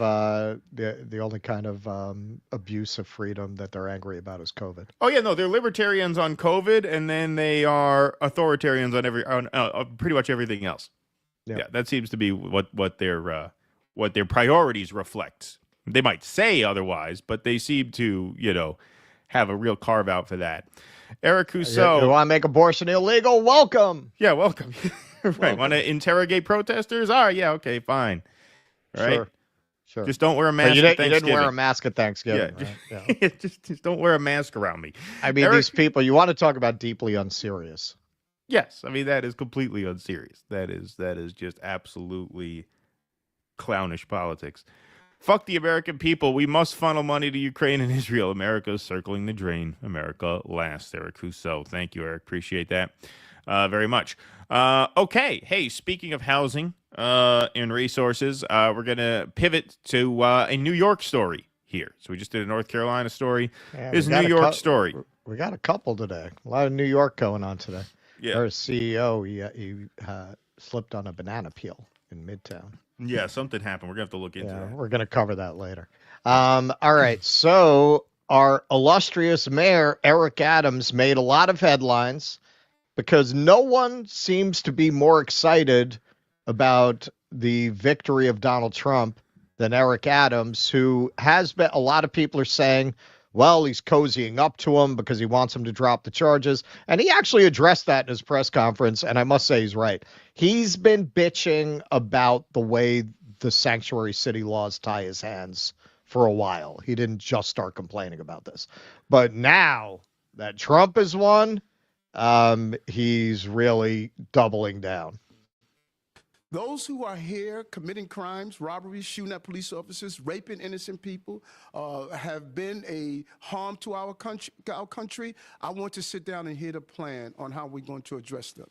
Those are the people I am talking about, and I would love to sit down with the Board of Czar and hear his thoughts on how we're going to address those who are harming our citizens. You're open to that? Open to hearing what their plan is to deport some of these folks, and you think the city, in some circumstances, should cooperate with ICE. Okay, so it's a little low, but the reporter very pointedly asked him, because he's saying he wants to coordinate with, what's his name, Tom Homan? Homan, yeah. Yeah, the incoming border czar, and he wants to sit down and have a conversation with him. So the reporter is asking him very pointedly, so you're saying you want to work with them to deport immigrants? And his comeback was pretty salty. You know what's interesting, and I was talking to the team the other day, I want you to all go back and Google Hillary Clinton and Barack Obama. Google what they said about those who commit crimes in our city and what they said in our country. They said those who commit crimes need to get out right away. That was their position. So this is not a new position, because in the state of in the era of cancel culture, no one's afraid to be honest about the truth. Well, cancel me, because I'm going to protect the people of this city. And if you come into this country, in this city, and think you're going to harm innocent New Yorkers and innocent migrants and asylum seekers, this is not the mayor you want to be in the city under. Okay, now I will say, understand, they're specifically in this context talking about deporting migrants who are wanted for crimes. So the reporter is really not doing the cause of migrants well by taking the absurd position that that is somehow an abuse of Adams's authority or somehow a bigoted thing to do. Now, he also addressed the cost that New York has incurred without any help from the Biden administration to enact these policies, which have included putting migrants up at the Roosevelt Hotel in Midtown. We're talking about the migrant. I say $6.4 billion. It's not really resonating. And a lot of people said that, okay, it happened, it's over, we lost the money. And Eric, you said this is going to have a devastating impact on our city. We have not seen the full course of what this did to us. I came into politics because of an 11-year-old boy that was arrested. He was absent from school a substantial number of times, and the DOE never saw him. He was arrested for a robbery two times. The long-term impact of that $6.4 billion has not materialized yet. We could have spent $400 million on community schools to handle chronic absentees. We could have spent $600 million on 2,000 guidance counselors and social workers in schools, $39 million on summer rise and extended hours for 30,000 children, $22 million on Metro cars for 75,000 summer youth employment participants. $200 million could have gone to 1,000 more police officers. $84 million could have gone to 70. I'm just going to interject here and understand I'm sympathetic to a lot of what he's saying. The last thing New York needs is more cops. You throw a rock out the window, you'll hit a cop in New York. That is Giuliani's true legacy. If our police force were an army, it would be the world's 11th largest army. We don't need 11,000 more cops. 730 park staffs, and you see some of the other numbers. Go to our agencies. Public schools, $33 billion. 50% of what it costs to run HRA went to this crisis. 50%. The police budget is less than what we spent. The entire NYPD is only $6.2 billion. Fire department only $2.6 billion. The impact of those programs that didn't materialize is we created more of those 11-year-old boys that I saw in that precinct, in the 88th precinct. The long-term impact of what we did to this city is you're going to see it materialize in administrations in the future. They hurt the future of New York City. And when people hear me say $6.4 billion, they may say, well, okay, it's just $1 billion here, $1 billion there. No, we didn't invest in seniors the way we should have, and young people the way we should have. We're not going out to get these chronic absentee students the way we should have. The crimes that we witnessed, this impacted our city, and people don't seem to understand, why were you fighting so hard for this? Because I reflected on that 11-year-old boy that was denied, and I went into government to stop these 11-year-old boys, and I came up with a plan to do so, and the federal government made me take $6.4 billion out of providing these services that we all should be angry at what happened to our city under this administration. Pretty harsh words for the Biden administration. Me and Keaton talked a little bit about this offline, and the question is, okay, well, if you take all these migrants out of the Roosevelt Hotel, do you put the veterans in? Now, that's an open question. But he is laying out a case that literally, unlike the federal government, the city can't print money. So, yes, if the money comes out of the budget for this, it has to come from somewhere. He's laying out the somewheres that this money could have been spent. That having been said, the hysteria around crime and migrants on every corner, I can tell you I live here. That's exaggerated greatly, but I'll get into it. All right, so New York City Mayor Adams requests meeting with Trump border czar Homan. This might have happened by now. Homan said he was going to call Adams and have a conversation with him. New York City Mayor Eric Adams, long hampered by the Biden administration's immigration policy, said on Tuesday he's requested a meeting with incoming border czar Tom Homan. Quote, I would love to sit down with the border czar and hear his thoughts on how we're going to address those who are harming our citizens, Adams said during a news conference. Find out what his plans are, what our common grounds are. We can work together. Homan has said he's planning to meet with Adams, who said he wants an open dialogue with the new administration. Quote, I don't want people talking at each other. I want people to talk to each other. I made it clear that I'm not going to be warring with this administration. I'm going to be working with this administration, he said. Adams has for months been calling for violent migrants to be deported and seemed to welcome the Trump administration's differing philosophy. Quote, if you come into this country and this city and think you're going to harm innocent New Yorkers and innocent migrants and asylum seekers, this is not the mayor you want to be under, Adams said. I'm an American. Americans have certain rights. The Constitution is for Americans. I'm not a person who snuck into this country. Now, his suggestion is actually legally incorrect. Responding specifically to the mayor's comments that the Constitution is for Americans, the New York Immigration Coalition said, quote, everyone residing in the United States, regardless of their immigration status, has specific inalienable rights under the Constitution, including the right to due process. This is why you have to go through a court process to deport somebody. Otherwise, you wouldn't need that. Yeah, I just want to interject very quickly. I mean, I don't want to make this the centerpiece of the story since this is largely speculative, but I shouldn't say largely speculative. There's an element of that to it. But don't forget, Eric Adams could very, very possibly be facing jail time. And so, given that possibility, sucking up to Donald Trump is, kind of in his interest to do. It is. Maybe get one of those hunter deals. It is true. However, to be fair, this is not out of keeping with who Adams is. No, it's not. The first politician I confronted on the street when we were a tiny little channel was Eric Adams, happened to be downtown. And I confronted him about his policy of continuing solitary confinement. And he lied to my face and said, look it up. And then next time you see me, I want you to say thank you, Eric, for ending solitary confinement. And unfortunately, I wasn't planning on confronting him. He happened to be there and I just did it.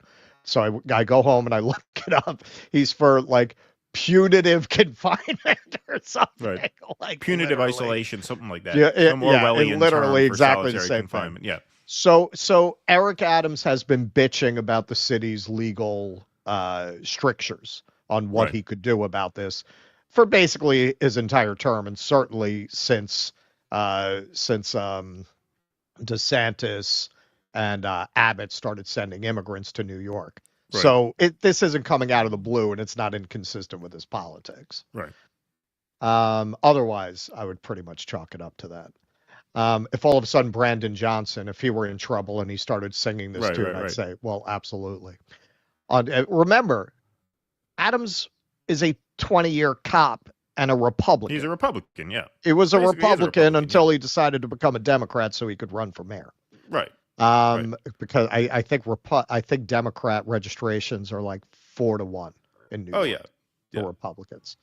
On Tuesday, immigration advocates in New York rallied for state funds to fight the possible mass deportation of undocumented immigrants after President-elect Trump is sworn in.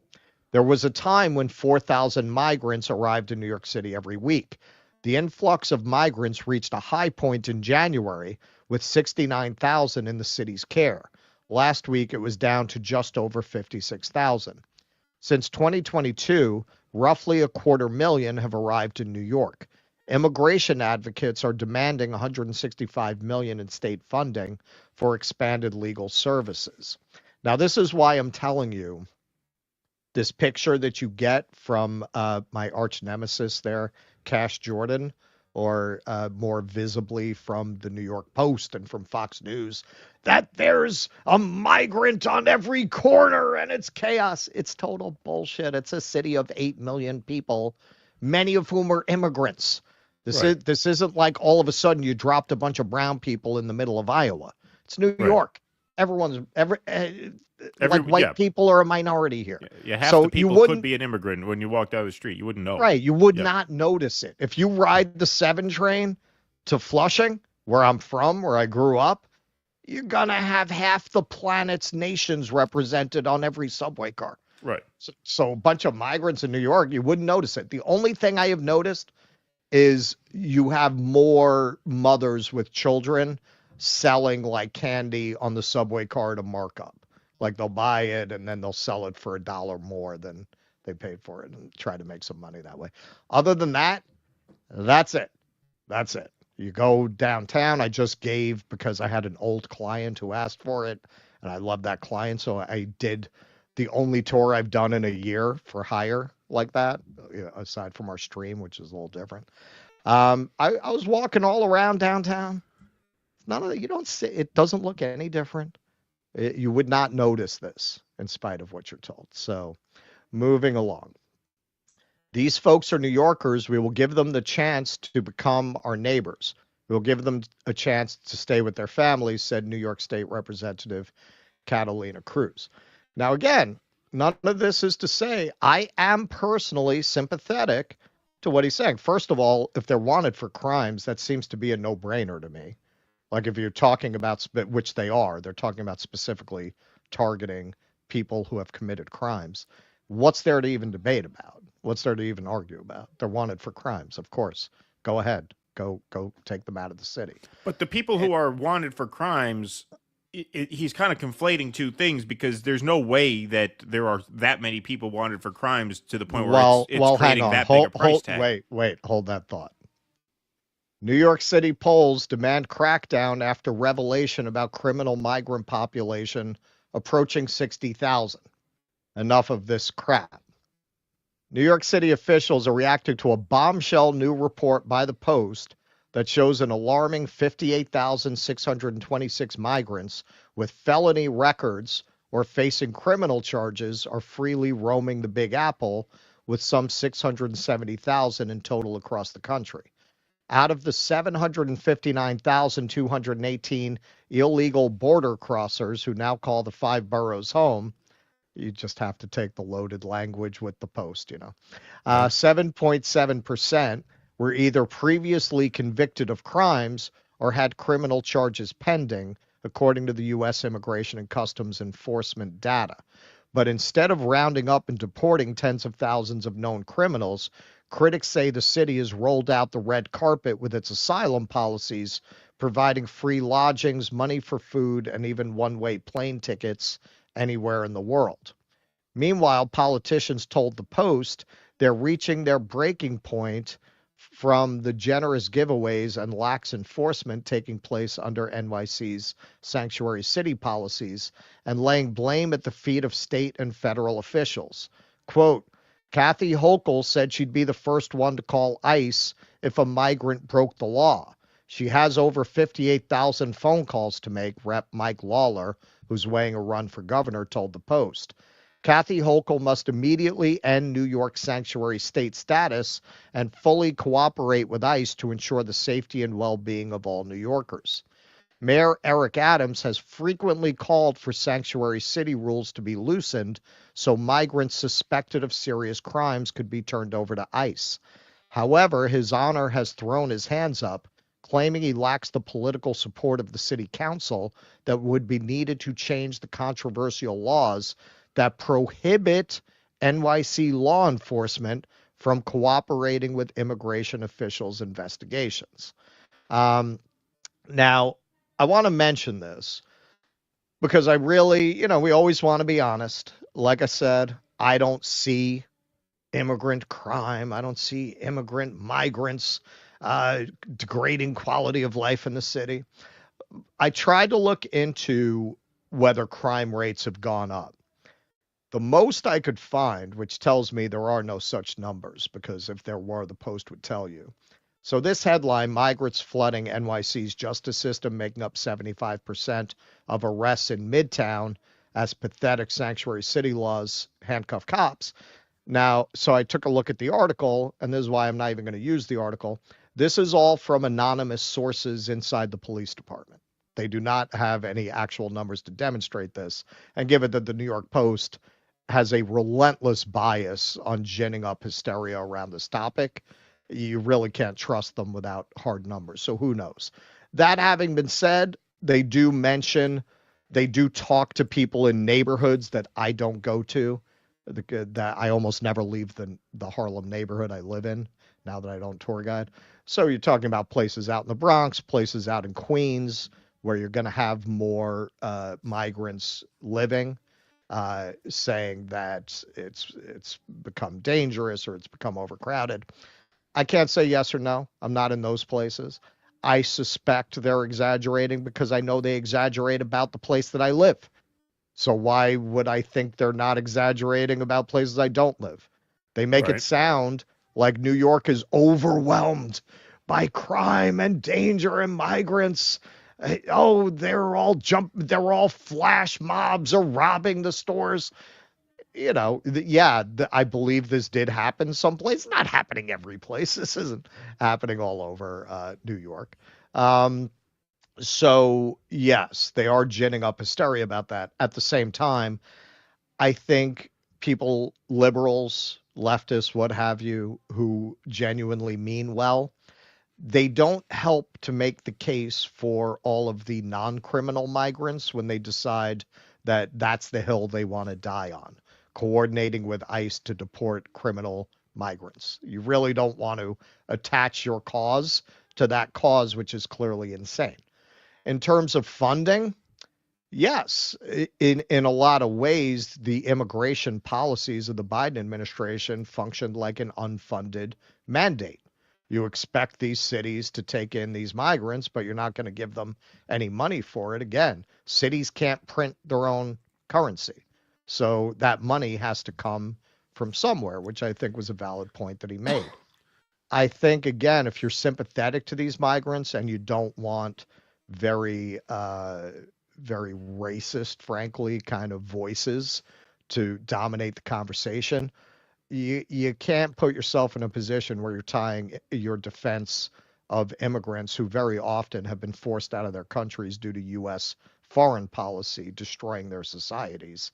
If you want to stand up for those people, you can't be making the argument, no, you can't work with ICE to get rid of criminals. And you also can't make the argument that the whole society should have to pay for this and that it is on New York City to take money out of other programs to pay for migrants. Even if you think that's the moral thing to do, that's not, you're never convincing a majority of people of that. It just turns people to the right. But you see, okay, so the question I have remains. So let's assume that that's correct and that there's just under 60,000 migrants with criminal records or pending criminal charges and or sentencing in the city. For that to equal a $6 billion strain on the system, just the criminals alone, that you're talking about $100,000 expenditure per person.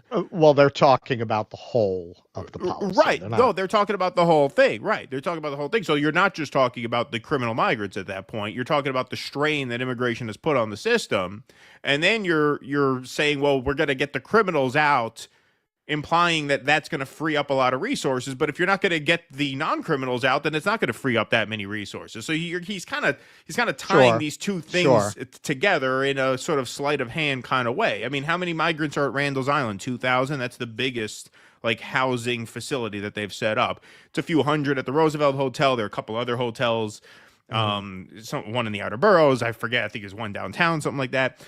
So the real question is how much money, how many of the city's resources are going to be freed up if you limit the deportation to criminal migrants? Don't really have a clear answer on that. My suspicion is not many resources are going to be freed up. But Adams, again, to be fair, and I have no love of Eric Adams, to be fair, if you look at the history of his statements about this, I think on the one hand, he feels legitimately, as I think most people do, if you got criminals, of course, get rid of them. On the other hand, he has been saying throughout this crisis that the federal government should be giving them money to pay for this. So I would say that's the other side of his argument. Why is New York City stuck paying for this? And that's really what he's putting at the feet of the Biden-Harris administration. Well, sure. That they expected New York City to fulfill these very liberal immigration policies, which again, I believe are designed to suppress labor power. I believe that because we live in a country that thinks nothing of funding a genocide. So the idea that we are supporting migrants out of the goodness of our heart, this is the one area where we have a humanitarian policy towards humans. We don't even have a humanitarian policy towards our own citizens, as we just saw in our North Carolina segment. So there's an agenda there. So what possible reason could they have for wanting to flood America with unskilled labor? Well, just when the union movement really starts to take off, you have unprecedented levels of border crossing. Yes, I think those things are connected. But Adams has not been one to really say, get them all out. He's really been saying we need funding for it. Right. Well, this is what I wanted to say. Someone in the chat said they spend $100,000 per illegal. No, they don't. I'm saying if the $6 billion were going to be freed up by deporting criminal migrants, then that would mean they were spending $100,000 per criminal migrant, which they're obviously not. I said that to make the point that no, you're not actually going to free up that much money if you limit this to just a deportation project targeting criminals. This is why the Trump administration wants to go further than that. Now you could see they're kind of trying to back off of that, saying, well, we're going to start with the ones with the criminal record and go from there. I think they're afraid of what it's going to do to prices if they really follow through on what they're saying. Yes, because I think they're realizing that they can't really deliver on that promise, without causing more economic disruption, more inflation, which they were elected to sort of help tamp down. All right, let's move on here. We got Sparky. When I was in the Army in the 80s, we set up a fully functioning city in the middle of the desert in Africa in 2 days. Wow, you lived quite the life, Sparky. Water, sewer, electricity, amazing to see. No excuse for Western North Carolina response. Amen. Put a heart on that one for you, Sparky. Kuznetsky Bassane says military-industrial complex totally rigged the system in November 1963. Yes, I agree with that. Indeed. Hillary Hinton says, get the military involved. I bet they could drop suitcases of cash from B-52s on the peeps in North Carolina and just misplace the dough on their books. Thank you, Hillary Hinton. Appreciate that. Nujoma says, ordered a shirt last week on the old merch store. We'll check out the new one ASAP. Yep, dudissidents.com/merch. You can check that out. Thank you very much for that. Richard Canuck says, what are the chances of Patel being confirmed? Well, this is a nice segue into our next segment because so far no senators have come out saying they will not vote for him. So that bodes well. So far. Now Pete Hegseth is the one having a problem. So we're going to go into that piece right now. All right, folks. So Matt Gaetz' nomination went down in flames, and it seems as though Pete Hegseth may be the next to fall. Trump considers replacing Pete Hegseth, his embattled defense secretary pick, with Ron DeSantis. Look at that. Ron making a comeback. Here comes Ron, as Russell would say. Yeah. Waiting in the wings for that Secretary of Defense job. Yeah, where how many people have to meet with an accident for the Secretary of Defense to become the president? You know, our friend Anish Shivani was just saying that. He was just saying, I think it's 3. I think he's 4th in line. So there you go. There's a chance. There's a chance. A lot has to happen by the end of the year for that, though. Yeah, that's true.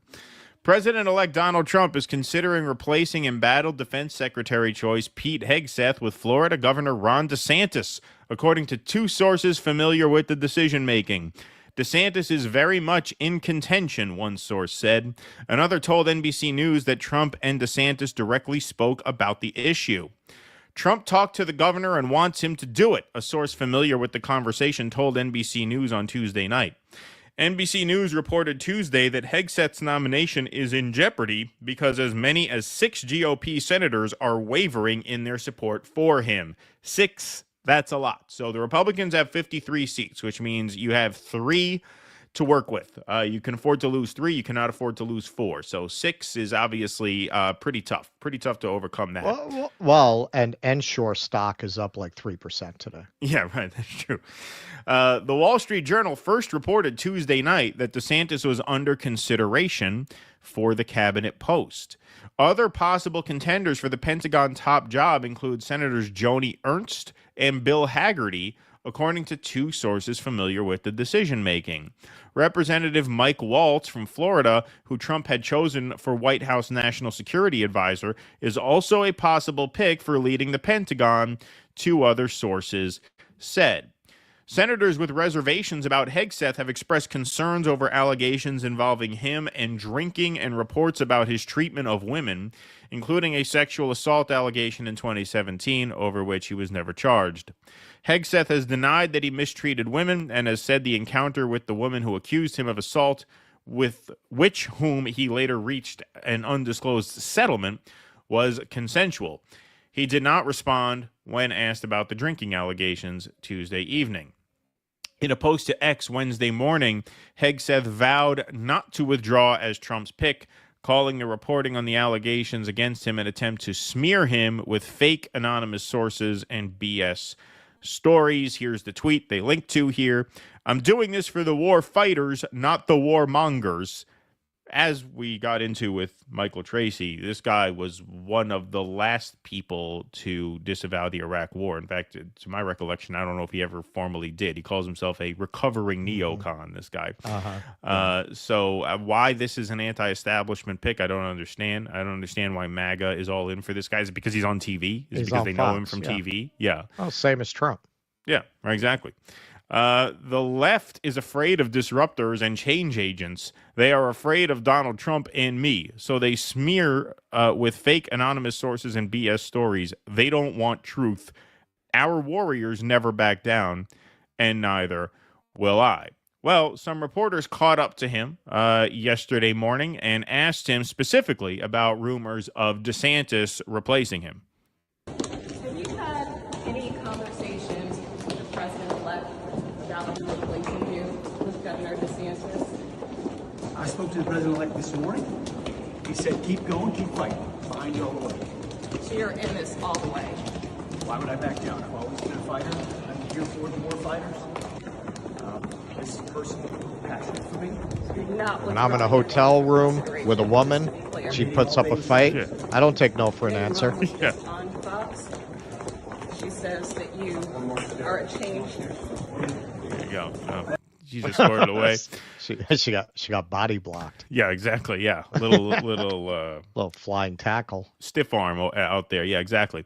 So here he is in the afternoon. Breaking. Hegseth just did a quick press conference where he lines out what Trump told him. I don't know what the hell that means. That was probably a typo on his part. But here he is. Yeah, lays out what Trump tells him. Yes, that's likely what he intended there. So here he is later in the day. Is to go through and meet with senators and talk to them, especially members of the Senate Armed Services Committee, whose passion is the Defense Department, and our warfighters, to hear what they want to do to make sure that department is properly oriented for the threats of the world and make sure that we're putting the warfighters first. That's what Donald Trump asked me to do. Your job is to bring a warfighting ethos back to the Pentagon. Your job is to make sure that it's lethality, lethality, lethality. Everything else is gone. Everything else that distracts from that shouldn't be happening. That's the message I'm hearing from senators in that advise and consent process. It's been a wonderful process. All right. And last piece here, breaking. Senator John Cornyn just refused to back Pete Hegseth, saying, I'm going to let the process play out. Hegseth with Bondi? Did you discuss Pete Hegseth with Bondi? No. Are you comfortable that he is the right man for the job, Hegseth?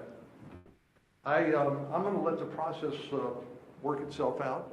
I've known Pete for a number of years, and so I haven't had a chance to talk to him since he was nominated, but we'll let the process work itself out. Thank you. Right, so that's not good, believe me, not good when they He didn't say no. Yeah, but I mean, that is code for I have major doubts and I'm liable to vote no. Usually if they're on board, they make it clear they're on board, since they don't want the problems of getting on the wrong side of Trump and these people here like Nick Sorter Texas needs to dump this rhino. Yeah. Now, I have to explain. I've said this in the past. The real MAGA base, like when you distill MAGA down to its purest form, in ways that differentiate it from the DeSantis supporters or the Jeb supporters and the Rubio people in 2016, even the Ted Cruz people, I have to emphasize this. To the MAGA people, you are the rhinos. The rhinos are you. You are not traditional Republicans. John Cornyn is. The Republican Party, by numbers, is still a good old boys club. Like, they still have the numbers to block you if they can muster the courage to do that. Now, Trump waves a big stick, but you know who else waves a big stick? In the case of RFK, Big Ag, Big Pharma, right? AIPAC. Like Trump is a very, very powerful political actor. Obviously, there's no taking that away from him. But in terms of raw numbers, which is what you need to get confirmed, you still got to get past these people here. These John Cornyns, these Mitch McConnells, right? And then you have like the other kind of rhino, which is like the more moderate, like the Susan Collins, Lisa Murkowski. There's still a lot of people here who can block you if they want to. The question is, do they have the guts? Is it in their interest? Do they see a payoff for themselves? And this is where it falls to Trump to sort of whip these votes. Now, the Gates thing was a bad omen because he kind of signaled that wasn't willing to do that in every case. He called Matt Gaetz saying, listen, there's 4 who say no. Notice no nasty tweets about McConnell, no nasty tweets about Susan Collins. He was willing to take the L and be like, all right, we got 4 saying no. I guess, Matt, it's not you. Same thing looks like it's getting ready to happen here. This does not look good for Pete Hegseth, which, again, this is the part of MAGA that is superficial. This fucking Hegseth guy is not a threat to this. You could say Gates was somewhat of a... Gates was like a legit outsider. He was not bought by AIPAC. He's a legit populist. Which is why he was never intended to be. Right, which is why he was never going to get through. This guy, he's what? He's on TV. He's on TV, so you spin some narrative that he's some maverick. He's not. He's basically, he's basically Ron DeSantis with a more chiseled jawline. I mean, that's all this fucking guy is. So why would you go to the mats for him? I don't understand.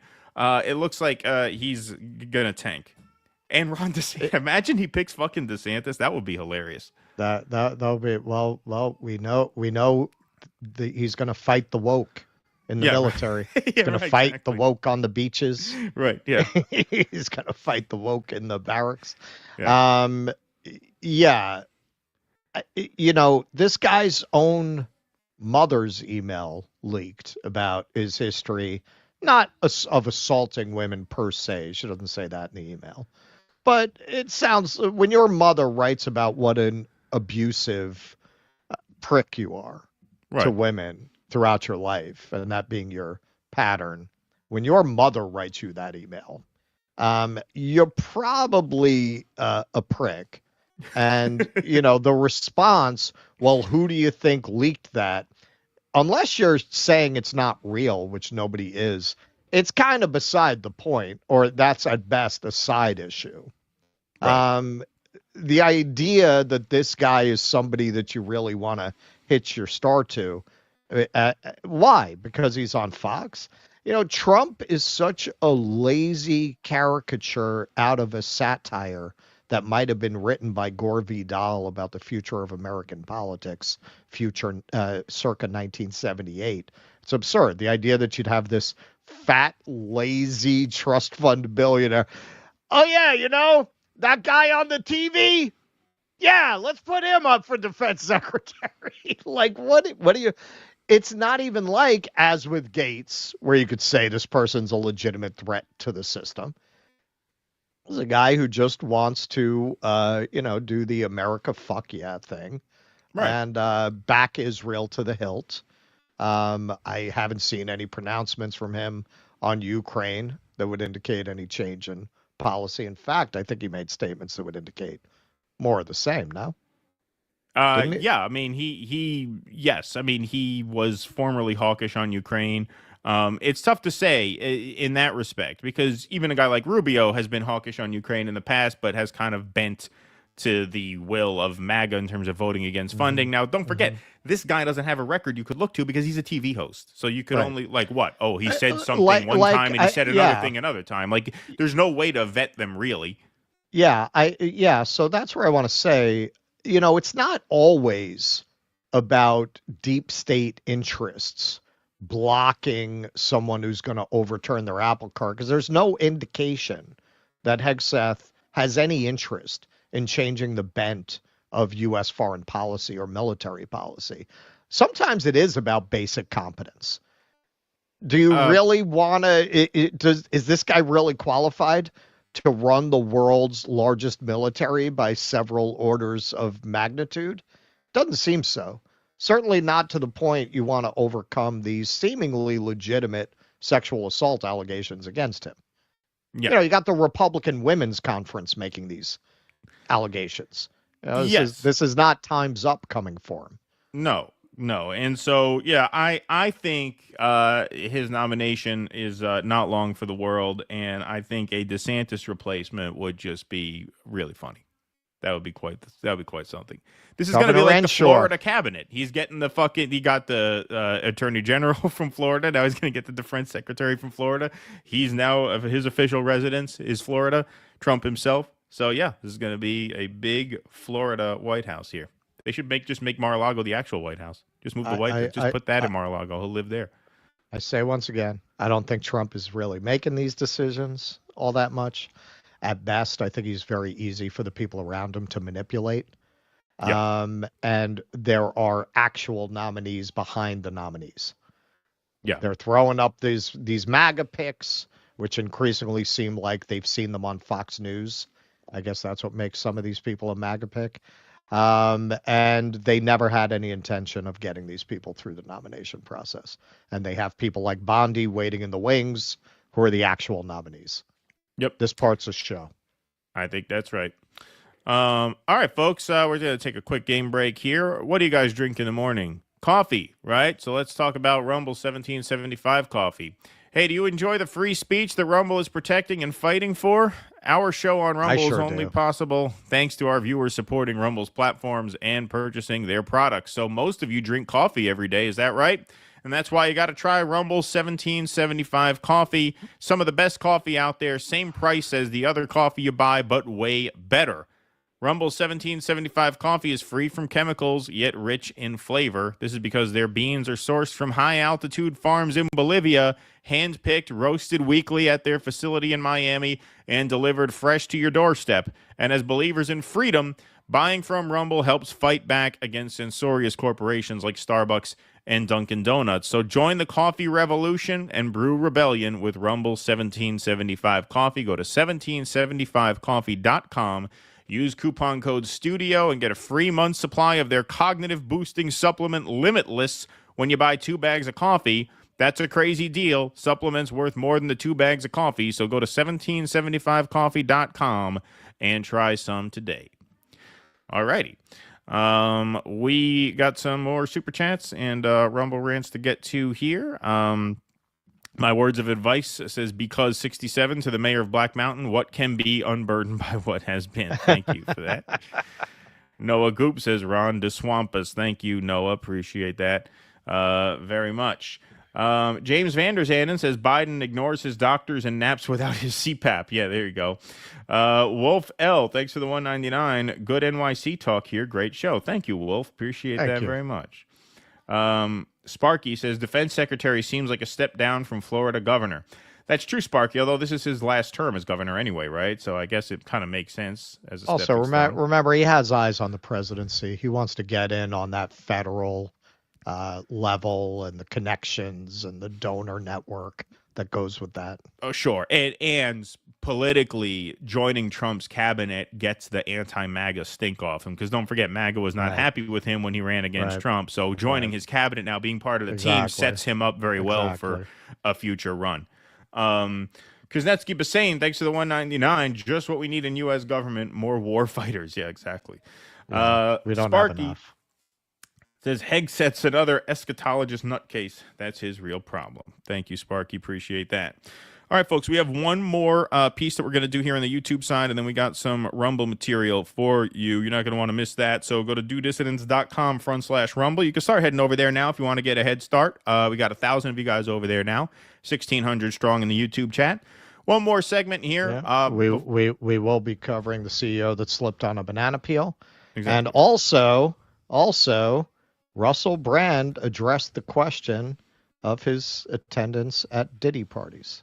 There you go. So head over there. We will do the rest of the show there after this final YouTube segment here. All right, so folks, this is kind of a tough one to take, as most of these Gaza stories are.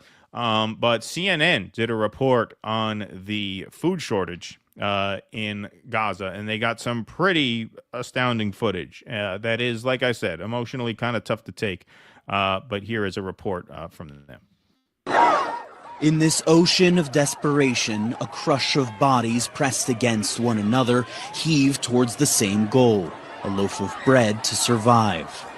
Wave after wave of distraught Palestinians at this bakery in central Gaza, fighting to feed themselves and their families before the day's bread runs out. Amid the shrieks and shoves, one girl clutches her precious cargo, struggling to keep her head above water. Inside the bakery, a vignette into the chaos outside. My hand, this woman shouts as her hijab is ripped from her head. Uncle, please, another girl shouts, struggling for air. Take the money, please, I beg you. But she is slowly being crushed by the crowd.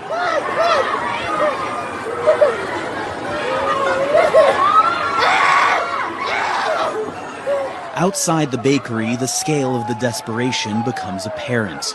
And this is just one bakery. Yeah, just one.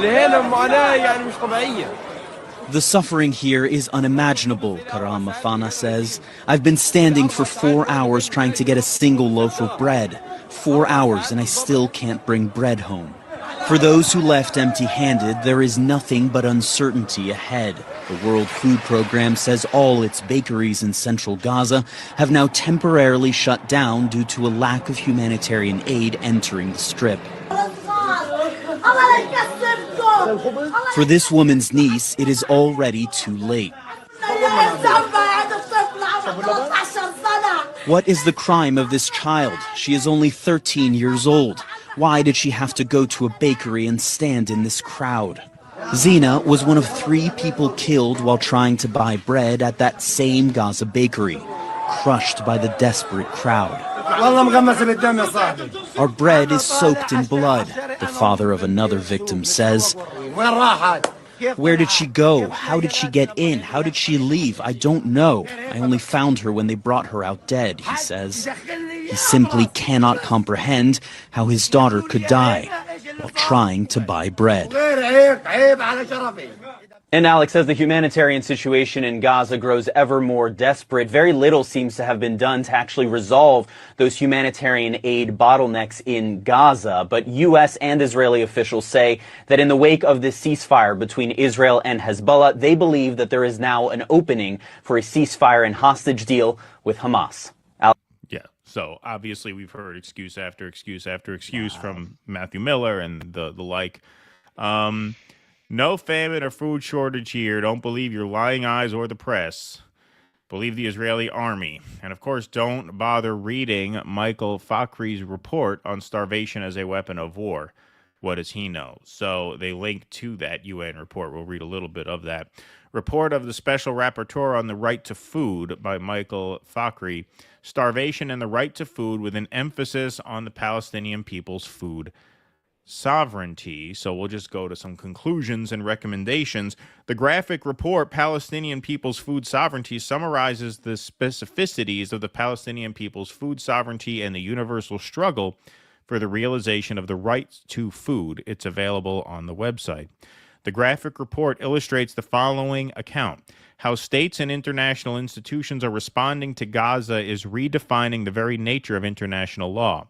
In parallel, an extraordinary global wave of solidarity movements supporting the Palestinian people's right to self-determination is rolling across the world. Millions of people recognize that the tools and techniques that will free the Palestinian people from occupation, oppression, and exploitation will ultimately be the same ones that can free us all. By fighting Israel's starvation campaign against the Palestinians, people are in effect also fighting for their own freedom from hunger. Most of the world's population suffer under food systems that harm or kill them through slower forms of violence than in Gaza today. The main challenge lies in stopping corporations and states from continuing to amass great amounts of power, which they use to manufacture scarcity and cause harm through food systems. Viewing the current war, quote unquote, from that perspective, we can understand that Israel is not defending itself against a terrorist organization, but is attacking the indigenous Palestinians as a people. This past year, Israeli settlers and armed forces inflicted record rates of violence against peasants and pastoralists in the occupied West Bank. As a result, peasants were not able to harvest their olives. Olives are, of course, an important source of food and livelihood. But the Palestinian people's relationship to olive trees, which can live for hundreds of years, is also about their relationship to their ancestors and their future. Just as small-scale fishing is an integral part of a life of harmony with the sea and not only a means to gather food or foraging for wild zatar is not just a culinary choice, but a practice that retains an inherent connection to the land. So, yeah, this is an important point, and this is why I wanted to read that little piece of the report there. We've heard, it's common knowledge now that Israel controls the agriculture in Gaza. And we've seen reports going back years. We've seen on TV them excavating olive trees and plundering farmland and really waging a campaign of a very slow-moving genocide in that sense for decades now. When you control a territory, when you control their water, their electricity, not only their food supply in terms of imports, but their ability to make their own food by destroying their crops, in this case, these olive trees, you are committing a slow-moving genocide against them pre-October 7th. And that has been happening going back years. And so now you're seeing just this apocalyptic horror unfold. But when he talks about here, what was that? I forget the exact phrase he used. What is it here? The right to food and food sovereignty. Yes, food sovereignty. The control over your resources. The relationship to your land. Not only your land, but in this case, your waters. Right? They're not allowed to fish their own waters. They can get shot at if the fishing boats go too far out. That is a mechanism of just an extreme control over a people that predates this genocide, quote unquote. And I use quotes not because it's not a genocide, but I use quotes because, as this report points out, you can really look back to pre-October 7th and say that the control over their food, their land, and their water was an act of genocide in and of itself. I think you can make that case pretty easily. Well, when you look at all of the greatest atrocities committed, particularly in modern history, last few hundred years, the most deadly and horrific and toxic combination is for people with superior firepower, superior means, superior control of the state, to be convinced that they are under threat, that they are the victims of a weaker outside group, a weaker group that they see as outside themselves. If you can convince a population that a group that they have power over, that they have superior force to, is an existential threat to themselves, there is no horror that you cannot convince them to commit. And no people should understand that better than the Jewish people who suffered under such a regime in the Holocaust. And yet they have taken that horror and transferred the responsibility for it to a people that had nothing to do with it. Oh, a leader of the Palestinians took a meeting with Hitler. Well, that's it. they were for Hitler. Well, I mean, maybe they took that meeting because you were already pushing them off their land and making very clear your intention to wipe them out. Even that being the case, it certainly doesn't justify this, and it demonstrates how weak their case for what they're doing is, that they have to resort to that kind of propaganda. But you look at scenes like that, of that kind of horror. Can you imagine if a non-allied country were doing this? Mm-hmm. Well, the idea that criticizing Israel is anti-Semitism, which I point out once again, we made the argument with Harris that whatever other argument you could make for that administration being the lesser of two evils, even if you bought into that, if genocide is not a red line for you, what is? So frankly, my patience for hang on, but this Trump pick, he's going to do really mean things to the deep state. My patience for that argument is very limited because nobody bought it with the Harris-Biden people. You could have made a very good argument that they're going to be less hard on unions. Right. They're going to be less. You could always pick an issue out. Yeah. You could always say that. So if genocide was a deal breaker there, why isn't it here? Because across the board, everyone he's picking is a fucking Zionist maniac. Every last one of them, without exception. So is that not morally disqualifying? Because they're gonna make Fauci testify? That makes it okay? Yeah. Okay, then why didn't we just vote for Harris then? Right. I mean, you could, like I said, if you could always pick an issue out and make it a priority and say, well, on this, I'm voting this. Right. It's Right. This is Sure. about where your red line is. What is the line past What which is you your cannot line? go? Right. Right. Exactly. So now we're just going to say, yeah, I don't like genocide. Well, so why didn't you say that about Harris? Right. Then you're right back where you were before. You're right Right. back where you were before. Yep. All right. We're going to take the last of these super chats. We'll take the Rumble rants over on the Rumble side.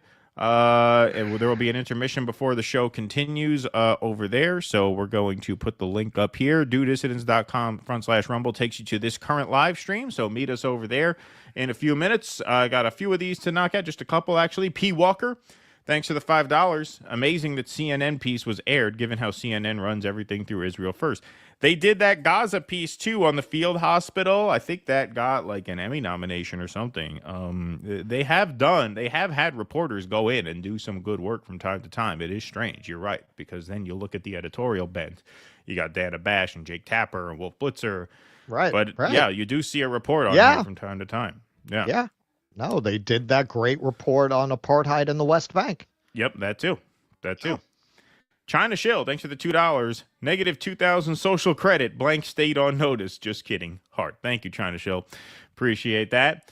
B-Man, did you notice Dr. Hotez's threat of a pandemic after January 20th, 2025? Thank you, B-Man. I have not seen that. Is that a video that's circulating on X now? I think I may have seen a screenshot, but I did not watch it. So thank you for that. All righty. Folks, we're going to head over to Rumble. We're going to take a brief intermission right now, and then we got plenty of show left. We will get to our Rumble rants over there. We got two more segments, so we hope you will join us over on the Rumble side. If you don't, we'll see you again Sunday night, but come on over. DoDissidents.com. And we do have a unique intermission with protesting against United Health and some other fun stuff. That's true. All right, so if you don't get Rumble where you are, I know some people say, I don't get Rumble, I can't watch Rumble. We're on Twitch as well, so you can go to twitch.tv, type in Do Dissidents, and you can watch the rest right there. All right, so that's DoDissidents.com/Rumble. We're going to take a quick break. We'll see you over there. Michael Castillo over on YouTube says, I bought the coffee mugs off a bonfire. Let's go, Captain Ron. Did you two like that movie, Captain Ron? I have not seen Captain Ron. I have never seen that, nor do I expect to. Thank you, though, Michael. It's a Kurt Russell movie, I think. All righty, folks. We will see you over on the Rumble side in 5 minutes. If you're not coming over to Rumble, we'll see you Sunday night, 7 p.m. Until whenever we see you again, be safe, be well. Intermission starts now. Please clap.